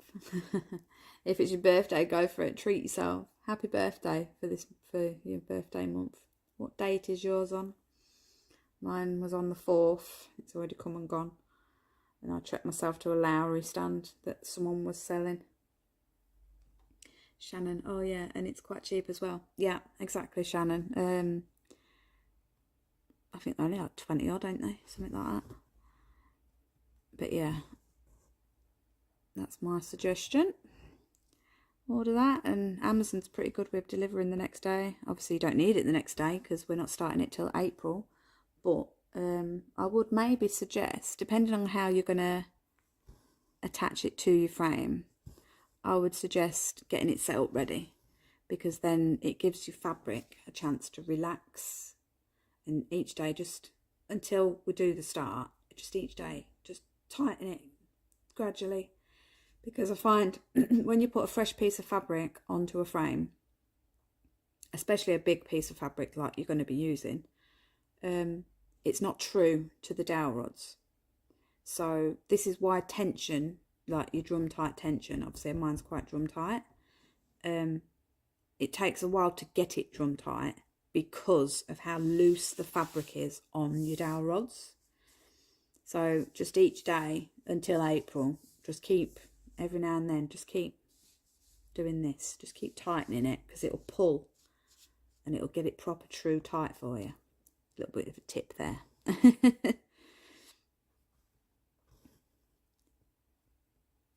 Yeah, because when I first did this one, it was very loose. Oh, the tension was terrible. It drove me crazy sometimes. I ended up buying those cable tie magnet things to try and pull the sides, but now I don't need them. I've got them on here, but it's not actually pulling the fabric. It's literally just so I can put my needle on it. I'm using them as my little needle minders. But now, as I say, I don't need to be pulling from the sides, because it's been on for a good, I don't know when I started this. Must be about 9 months ago, maybe 8 months, maybe not even quite that. But yeah, now it's nice and tight. Every now and then I just give it a little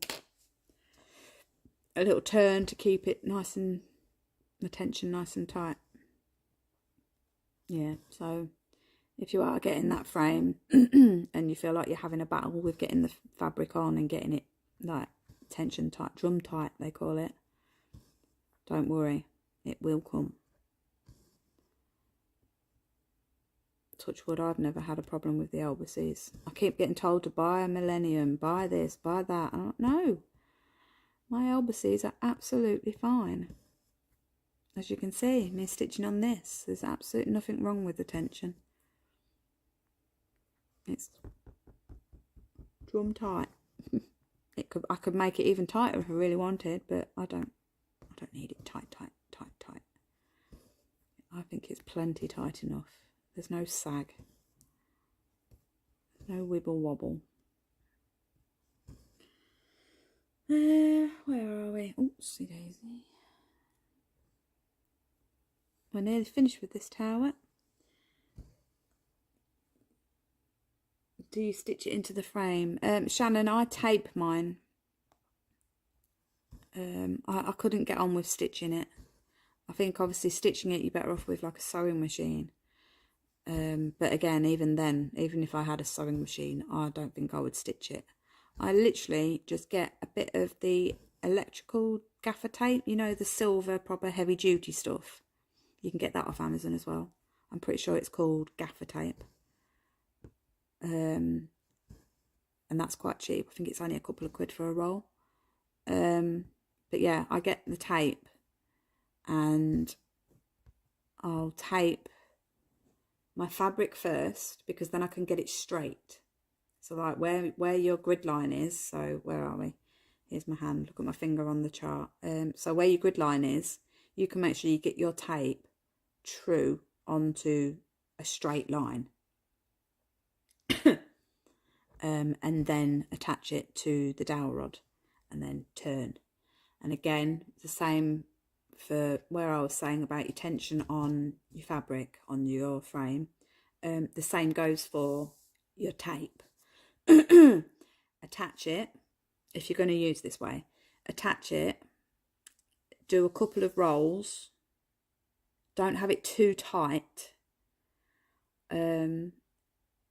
because the tape will just pull apart, it'll just fall off.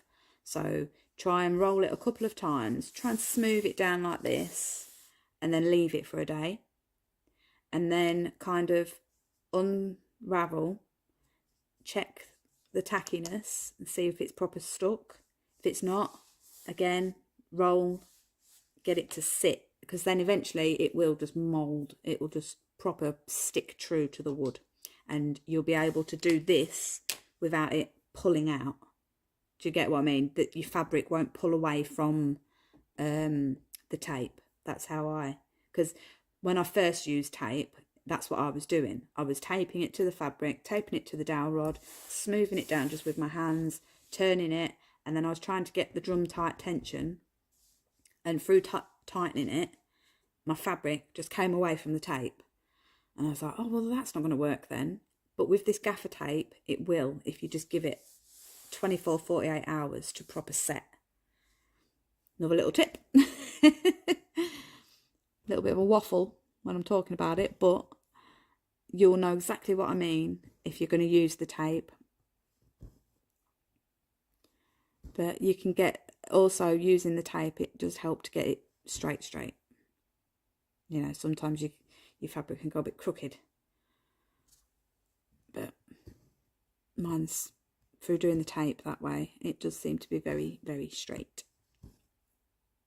Another little useless tip or helpful tip, whatever you may think. I don't care.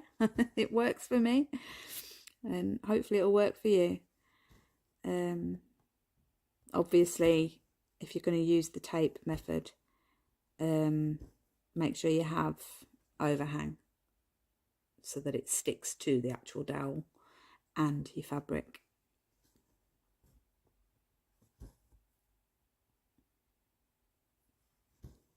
I love my tape method. It is just so true and tight, and no messing, no trying to get it even and having to undo it and even it out again. It just, tape is so much easier. Again, it's personal preference, I suppose, because everybody's different. Some people love to stitch their fabric onto it, but me, no. Right, I'm not playing chicken. That's going to come and end over here. Another new thread, ecru.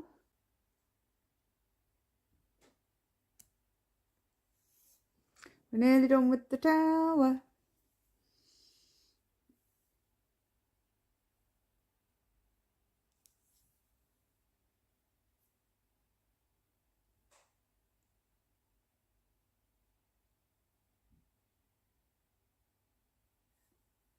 Right, what we got? Oh yeah, it's got two. We already saw that one.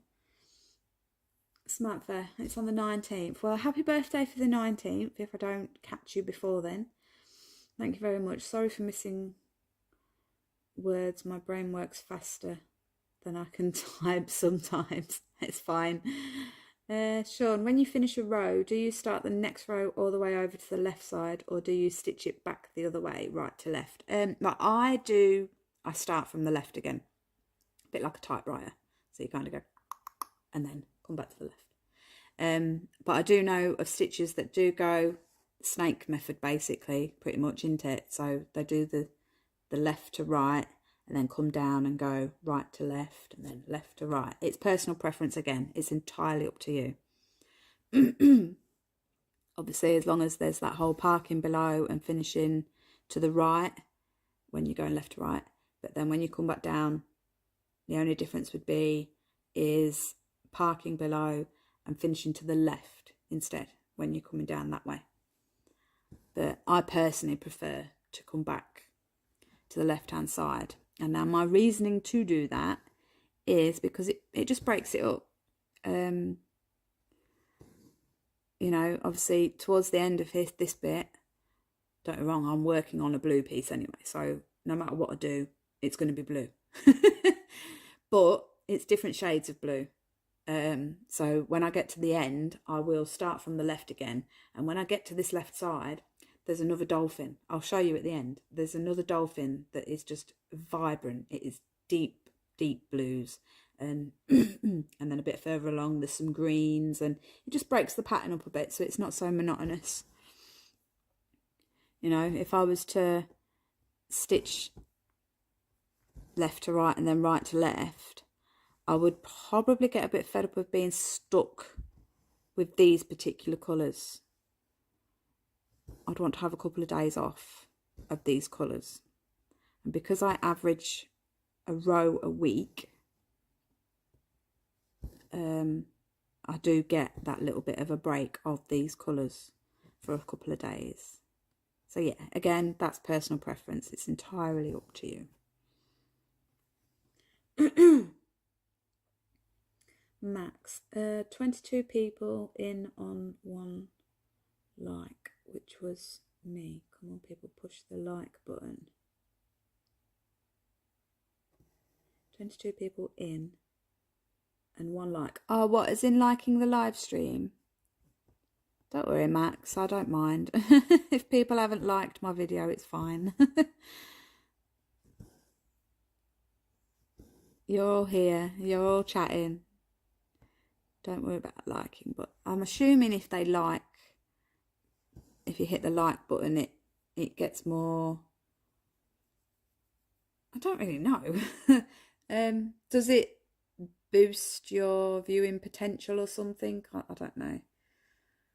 I don't know if it works a bit like Facebook, where if someone comments on a post, it boosts it back up to the top type thing. Bless you, Max.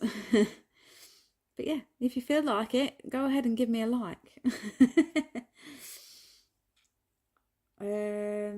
Shannon, millenniums are so expensive though. Even the almanac frames are expensive too. Yeah.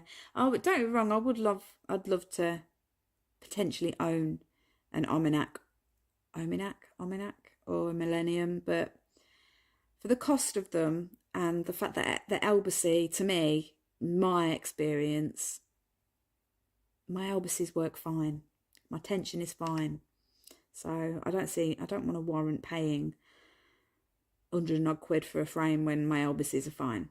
Now, yes, you may be all screaming at your monitors saying, well, you did the same with your Elbacy stand. The Elbacy stand was working fine, but you've bought a Lowry stand.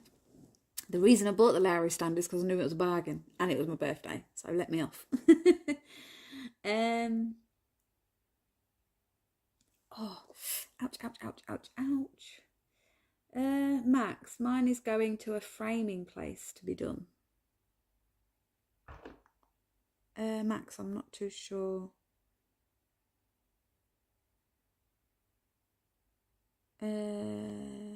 Mine is going to a framing place to be done. Do you mean like the finished piece? Finished project? Or... I'm not sure. I know that I was chatting to Shannon about how to put the fabric onto her frame, as in scroll frame, as in to stitch. I'm assuming that's maybe where you got a little bit confused with what I was talking about. Yeah, I wasn't on about completed pieces. Yeah. You thought I was talking about finished pieces. Like finished pieces, I'll be doing exactly the same. It'll be going to a framer because I would ruin it myself, I feel like. No, Max, I was just explaining to Shannon about how I attach my fabric, for a new start, how I attach my fabric to my elbow frame to get that tension. That's what I was on about. But yeah, again, when mine's finished, I'm not too sure about this deep blue sea one though, because it's quite a long piece. I feel like it has the potential of being very expensive to frame. Shannon, when you were using your elbow stand, did you have, I know that says elbow frame, but I know she means stand. Oh, hang on. When you were using your elbow frame, did you have the helping hand attachment? I do, yeah, you did mean stand. Right, as soon as I finish this tower, I will zoom out and just quickly show you on this one, because I have got the attachment. Are you using an elbow stand then? Or have you got a Lowry, Shannon? I'm going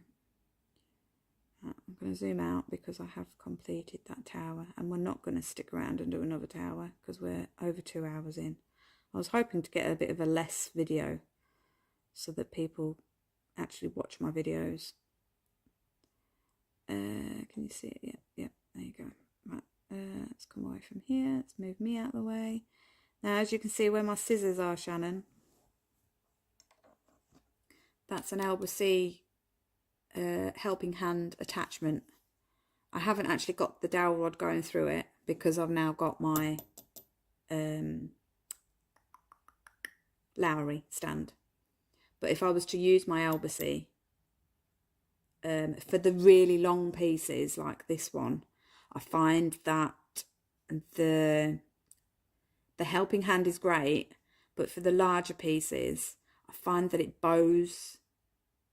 Now, I'm OCD and I like things to be straight. This is already bowed, so I'm dealing with it. But yeah, I feel like the Albus's helping hand is great for the smaller frames. And also, I don't actually think they do the longer rods for the Albus helping hand.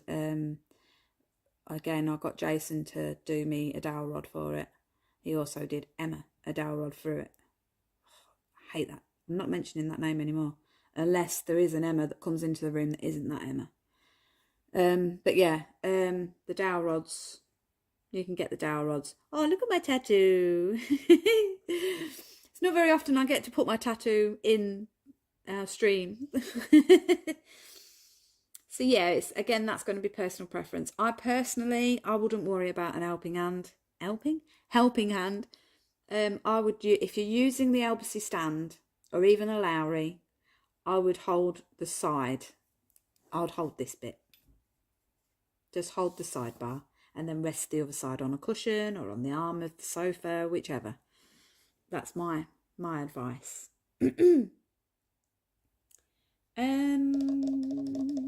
I'm going to be buying the stand to use for the sale. Right, yeah, that's cool. Shannon, before you buy it, how about you drop me a message, because I have a spare one. And I would happily gift it to you. Now I've got my Lowry and my partner is actually tinkering around with something apparently, making me something. I have 2 Elbacy stands. Now I would obviously like to keep one. So yeah, you're more than welcome to try it out using mine before purchasing one. You can keep the one that I do give you. I will say, well, no, actually, it should be okay because I'll give you the newer one. I feel just a little downside of an Elbacy. It's plastic attachment. It's all wood, don't get me wrong, but the mechanism to make it so you can get it to the angle that you want and things like that is plastic. So where you've got your teeth that turn so that you can get your angle, and then obviously your teeth join and then you screw it. Because it's plastic and it's fairly thin, they do wear. Don't get me wrong, I've had mine for, I don't know, 2 years maybe, and it's still going. the only reason I've got another Elbacy stand was because I knew that those teeth were wearing. So I don't think they just do the attachments separately. I'll have to look into it. But yeah, that's the only downfall of an Elbacy stand I find. But 2 years is great for the price of them. And again, it hasn't actually messed up yet. It's still holding. So, but yeah, that would be my only con of an Elbacy. It's the fact that the mechanism is plastic, and obviously plastic wears. But yeah, Shannon, drop me a message on Facebook, or yeah, and I'll get that sent out to you before our sale, obviously. I'll get it done tomorrow even, because I'm at my mum's tomorrow, so I can get it posted out straight away for you.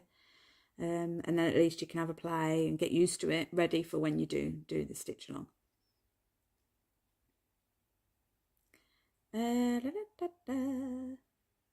Sean, has anyone ever tried roller frame roller bars? I've been looking at them and they look interesting. Oh, I've never heard of that, Sean. I'll have to have a look. I'm going to write that down and have a look for you, but I've never heard of it. Roller frame roller bars. See, I was all prepared and I made loads of little notes, and I've managed to just waffle on today. I haven't had to look at my notes too much. Samantha, loving your nails, by the way. Yay! We didn't mention my nails. Bless you, thank you. For all your returning subscribers and just anybody in general, to be fair, who's watching this right now, normally I do mention my nails every video. I'm either apologising because they're terrible, or or I'm showing them off. Thank you for noticing, Samantha. Right, what am I writing down? Sean, and then anyone tried roller frame? Now these little numbers, ignore them, if you can see, because it's just my settings. It's my zoom settings for my camera. Roller frame. What else? Is that just what it's called, Sean? Roller frame, roller bars. I will check that out, and I'll keep the note here, and on my next live. Possibly tomorrow, by the way, guys. I think I might come on tomorrow and do another little stitch with me. Less waffling, more stitching. Yeah, I'll check that out, Sean, and then I'll comment. I'll put my comment tomorrow. So yeah. Oh, hello, Linda. I didn't see you sneak in. Yeah, I do like my nails too. They notice the theme. I'm doing deep blue sea, so it has to be blue. They are very pretty. Again, they need doing though, because where's your camera, Ali? There's your camera. They are growing out. Got a little bit of a, but yeah, I like them. They're pretty. They're pretty. Has anyone here used both Markup XP and Pattern Keeper? What are your thoughts? Right, Pattern Keeper is my do or die. I love Pattern Keeper, but for the sal, I am contemplating using Markup. And just to show I'm not telling porcupines, I have actually got it written down here that I was going to mention.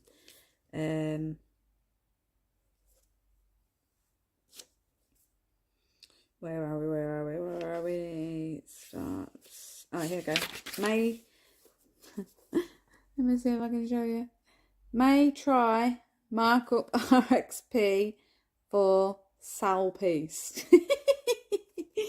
So yeah, I'm thinking of maybe trying it, because I know the Markup RXP, it gives you all sorts of different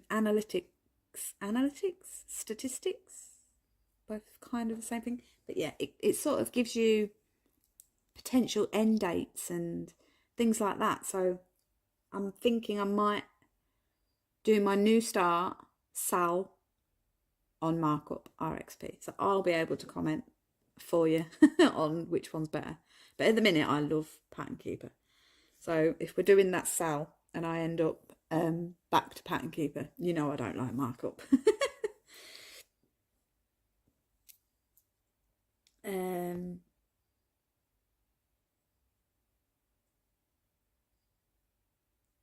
Linda, can you give a link or say where to get your frame that you're talking about? Yeah, I will do. I'll put a link in the description a bit later on. It won't be instantly, but basically I get it off of Amazon and it's Elbacy. So here's a bit of paper. Let me quickly write down Elbacy. I think that's how you spell it. So can you see that, Linda? So E-L-B-E-S. It might just be E. There might not be another E. I'm not sure. But yeah, if you just go onto Amazon and type in Elbacy frame, it'll obviously come up with the frames, and there's different sizes. So your lengths, keep an eye on your lengths. But if you want the stand, it's Elbacy stand, and it's a wooden thing, and yeah, it's a stand. I hope that helps. I will try and remember to put the link in the description later on. If I don't, and I obviously maybe don't want to look through all of my videos, but I'm pretty sure I have linked it somewhere in one of my previous videos.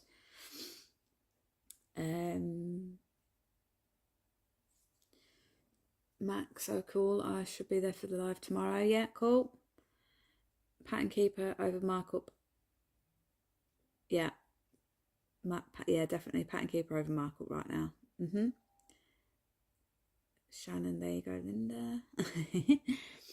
I only use Markup RXP. I absolutely love it. So easy to use. Yeah, I hear that the Markup RXP is very similar to Pattern Keeper anyway. It's just more the marking of his stitches potentially might be a bit different. Anyway, I am going to give it a go for my new start. P.S. I did notice how pretty your nails were today. Just didn't mention it. Oh, thank you, Sean. I hope I'm pronouncing your name right as well. Linda, oh, I'm sorry. What is the cell going to be? The cell is a Haid, and it's called Fairyland. I can quickly show you, seeing as we're all done with Pattern Keeper on here. I can quickly show you it. If you're not part of my Royal Rose Facebook group, if you go onto Facebook and type in Royal Rose, it should come up with a group. Click join. Just put yes or no on whether you're stitching Royal Rose or not, and I'll accept you. And then within the Royal Rose group, I've set up an event for a stitch along, which is Sal, obviously, and it's for this piece. It doesn't necessarily call to everybody. Right, hang on. I'm not liking this camera for showing you that. I'm going to put over here. And I'm going to show you on this one. So yeah, it's this piece with the peacock feathers holding a baby cub tiger and a tiger there. And then you've got the moon and the palm tree. Everybody's stitching it different. Well, not everybody's stitching it differently, but everyone's doing this pattern. You can purchase the mini or regular or super size. It's whichever you fancy doing. And then colours wise, you can do the regular, colour expansion or max colour. It's entirely up to you on whatever count you want to do it on. Yeah, if you feel like joining in on it, head on over. And there's a group there. Right, let me switch this off because we don't need it. That one. That's it. So yeah, that's the cell that we're talking about. Like so we can't please everybody, unfortunately. It might not call to you. You might not think, you might not like tigers, it just might not make sense to you, and that's fine. I'm potentially going to do more cells in the future anyway, and I think next time it'll just be story keeps, because I feel like doing a cell on a big piece, there's the potential to be going on for years. So I'm thinking maybe do story keep, a small one sort of thing. Try and get smaller versions, smaller projects to do cells with, because then I can join in on more of them basically. So yeah, head on over if you feel like you might potentially want to do it. Samantha, I will Crafty Max. I'm doing kits at the minute. I get experience before doing my first Haid. I want to be prepared. Yeah. yeah, I think when it comes to Pattern Keeper and Markup RXP, once I'm aware, fully understanding of Markup RXP, I might do like a video comparing the two, because obviously with Windows now you can have like a split screen. So my idea would be to potentially do a split screen and doing the same thing. So like selecting a stitch just to see the differences. It's all up here of things I really fancy doing. Linda, thank you so much. Shannon, I put it in the comments a bit further up. What are you on about? I'm lost. Oh, have you put a link for her for the Elbacy? I'm not sure. I'll leave that to you two because I haven't got a clue. Adventures of Stitching. Alicia, hello. You're just joining us on the tail end. Yeah. Looks like I came in at the tail end. Yeah, unfortunately you did. We've been on for 2 hours and 20 odd minutes, so I am going to be calling it soon. Samantha, I went down the rabbit hole deeply. I think I've watched every video and live you have done. Your method of parking is the only one that clicked and made sense. Oh, bless you. No, that's great. I'm pleased that it's making sense to you. Yeah. A lot of people struggle with it. And it's not for everybody, do you know what I mean? But yeah, Samantha, if you're not in my Royal Rose Facebook group, I would recommend that you join, because people ask questions, they share their progress on things. It's a super helpful group, and as I say, there'll be events and things like that will come up that I wouldn't want you to miss out on, because I don't necessarily share it on YouTube because I don't know how. But yeah. Now, I did have other little things to discuss, but I haven't been able to. So they will be saved for tomorrow, because I'm sure, because I've had a nice little catch up with you and a good little natter today, tomorrow is a potential. If I do come on live tomorrow, it'll either be tomorrow or the day after. It varies on whether the partner gets up and what time he gets up to whether I'll do a live. In fact, no, it won't be tomorrow, because I'm going to go see my mum, because I haven't seen her for a couple of weeks, and I want to get Shannon's stand sent out to her. So it'll probably be Wednesday that I jump on. Celia, I gotta go. Have to buy beer for the game tonight. Oh yes. Talk to you later, Celia. Hope I didn't miss you to say bye, but yeah, super.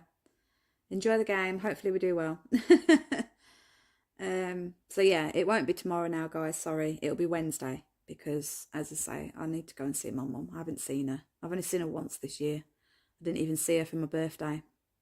Don't get it wrong, she could have come to see me, but hey ho, she works. We won't be too hard on her. I've also got something to take for her. It's a present type thing. I don't really want to say on here, just in case my sister's watching and drops me in it.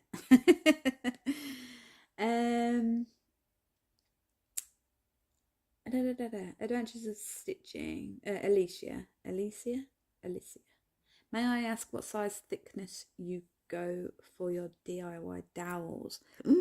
I have no idea. My partner did it. I think it's 2.5.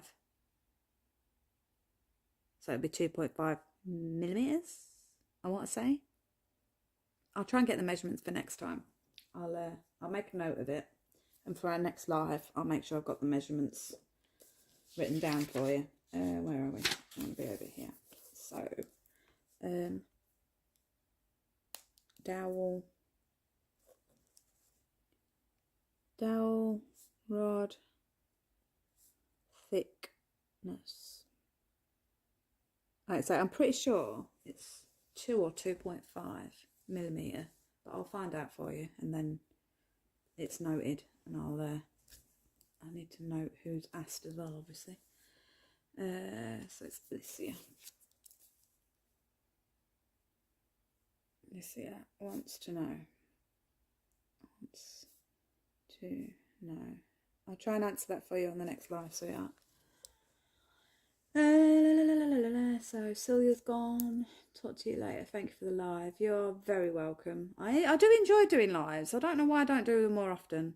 Well, actually, I'm lying. I do know why. It's because the other half doesn't get up out of bed. Linda, oh, she's pretty. Yeah, she is. She is very, very, very pretty. I love the pattern. So if you fancy doing it, head on over to the Haid site, and even if you only fancy doing a mini. Max, I love that pattern for the sale, but haven't got it and can't afford it at the moment. Keep an eye out for sales over the next month because we're not starting it till the 1st of April. That would be my advice. And then, like I say, maybe do a mini. Because surely the minis don't cost as much. Or does it cost the same? I don't know anymore. I don't really want to look either. Because if I go on Haid now and look, yes, the last live that I did, I ended up buying 2 patterns. So no, I'm not going on to have a look. I don't know about prices for the pattern on if you do mini or if it's more or less, whatever. Alicia, I wish I had to FB just to be in your group. Oh, bless you. Shannon, we are all lovely and helpful in the group. Yeah, we'll try. I am in it. I've just, hang on. I am in it. I've messaged you for advice before, which I again thank you for helping me with. I am in it. I've messaged you for advice.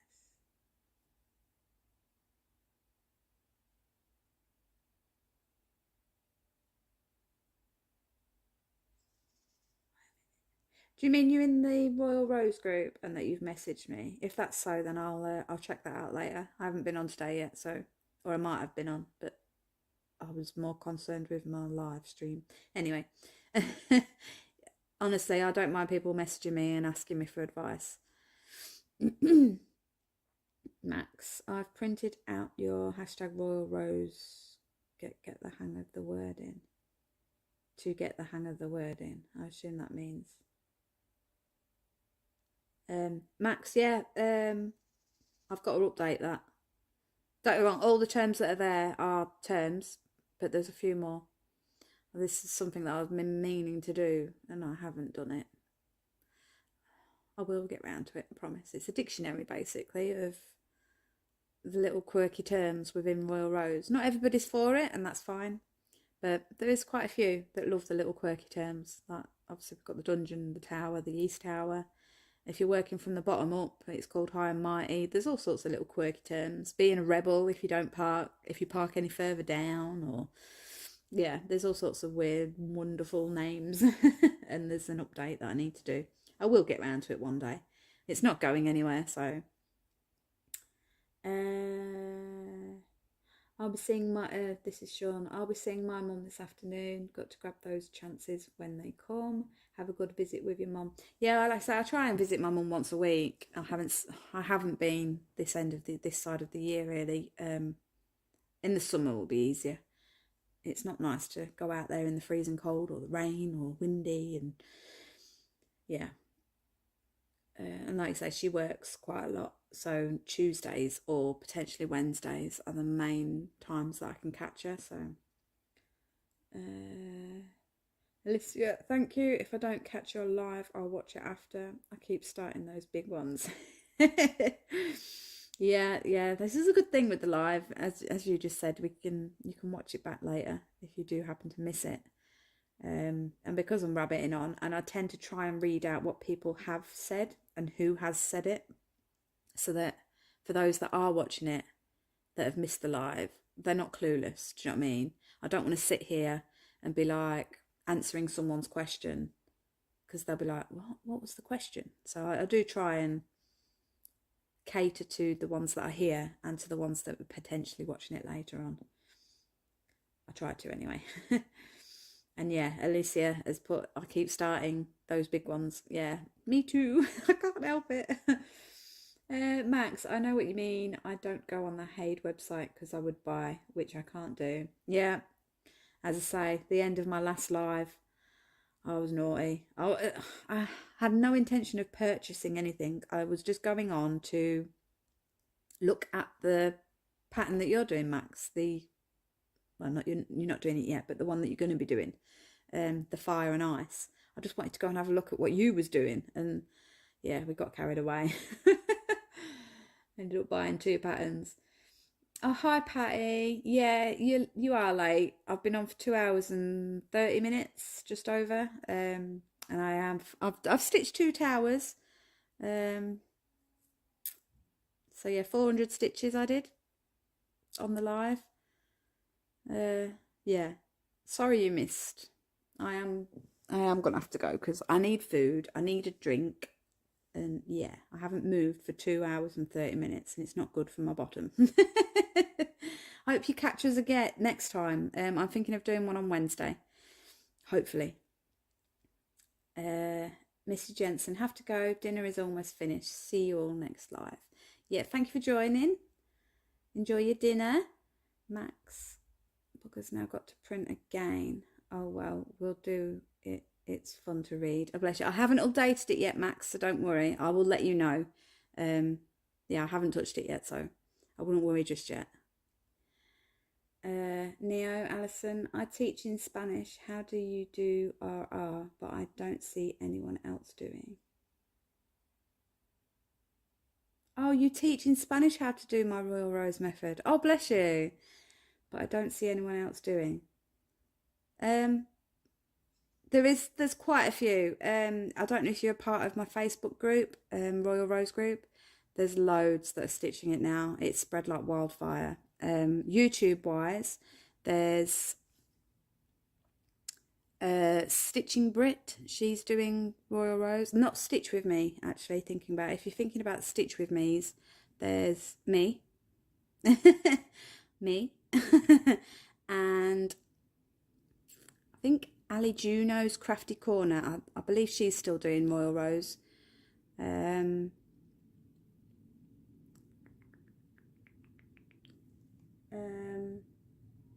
I'm not too sure if there's any, but there's loads of people stitching it, but like, as you say, I don't think there's many doing the live streams or just video uploads. So it's great that you're doing the Spanish language, teaching in Spanish. That is brilliant, and I love you for it. I made the customized pattern about my fiance and I. Yes, I know who you are now. Yes, you are in my group, and your pattern is gorgeous. It's coming along so nicely, and you're doing spot on with the Royal Rose method. Yeah. I may have to make sure. Obviously, you're subscribed to me. I don't think I'm subscribed to you. I'm not too sure. I'm going to have a look after I come off here, which is soon, guys. I've got to stop waffling on. So I want to check out Neo Locus and subscribe to your channel. Everyone else, head on over to Neo's YouTube. Give it a like, get it spreading.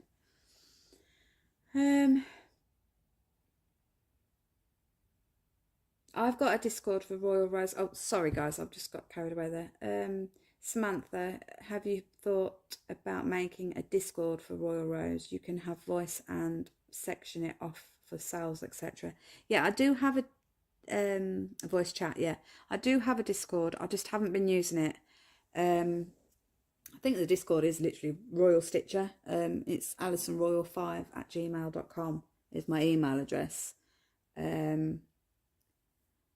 I think I've got my Discord attached to my YouTube channel. I'm not sure. But anyway, unfortunately, I don't have the time to use Discord because of my Facebook groups. I've got 2. And then also I do Zoom meetings with the lovely Steph mostly, and Liv, and a few others. And then obviously there's Karen's that I do video chats with sometimes. I just don't have time for Discord, unfortunately. But I am looking into, because Karen Needlebug does the same thing with her group for video chats, I am looking into creating a room for our Sal. So, yeah. we'll come to that another time. Right, I'm off now. This is Shannon. Right, I'm off now. I've got to pick up my other half. Leave him where he is. I'm only joking. Thank you for joining us, Shannon, and I'll get that sent out to you tomorrow. Max, I will be coming into Zoom soon. Need to learn Royal Rows. Bless you. I will message you later on. Okay then, Shannon. Right, I'm going to shoot as well, because otherwise I can just sit here and keep chattering to you guys. Shannon, I know me and my taxi service, laugh out loud. Nah, it's okay. Thank you for joining us. And for the people that are Max, nice live. See you Wednesday. Yep, see you Wednesday. Fingers crossed. Don't hold it against me if I don't jump on Wednesday. It could be Thursday, it could be Friday. I have all intentions of doing Wednesday, because I do want to try and do a video with this last tower. But yeah, I am going to disappear, people, because honestly, I could just carry on. I could carry on waffling. I haven't felt this uplifted for a while, so thank you all. And that's all down to those that have joined us today. For people who are catching this later on, thank you for watching through. Hope to catch you next time on a live. Yeah, thank you all so much. I love you all. Give that, apparently, if you like the button, it keeps me up the top. So on my next live, try and like and share, subscribe, hit the notify me, do all that jazz. I forget how to word it. I don't know. You all know. Anyway, I'm going to go now. Thank you all for joining me. Love you all, but not as much as Cross Stitch.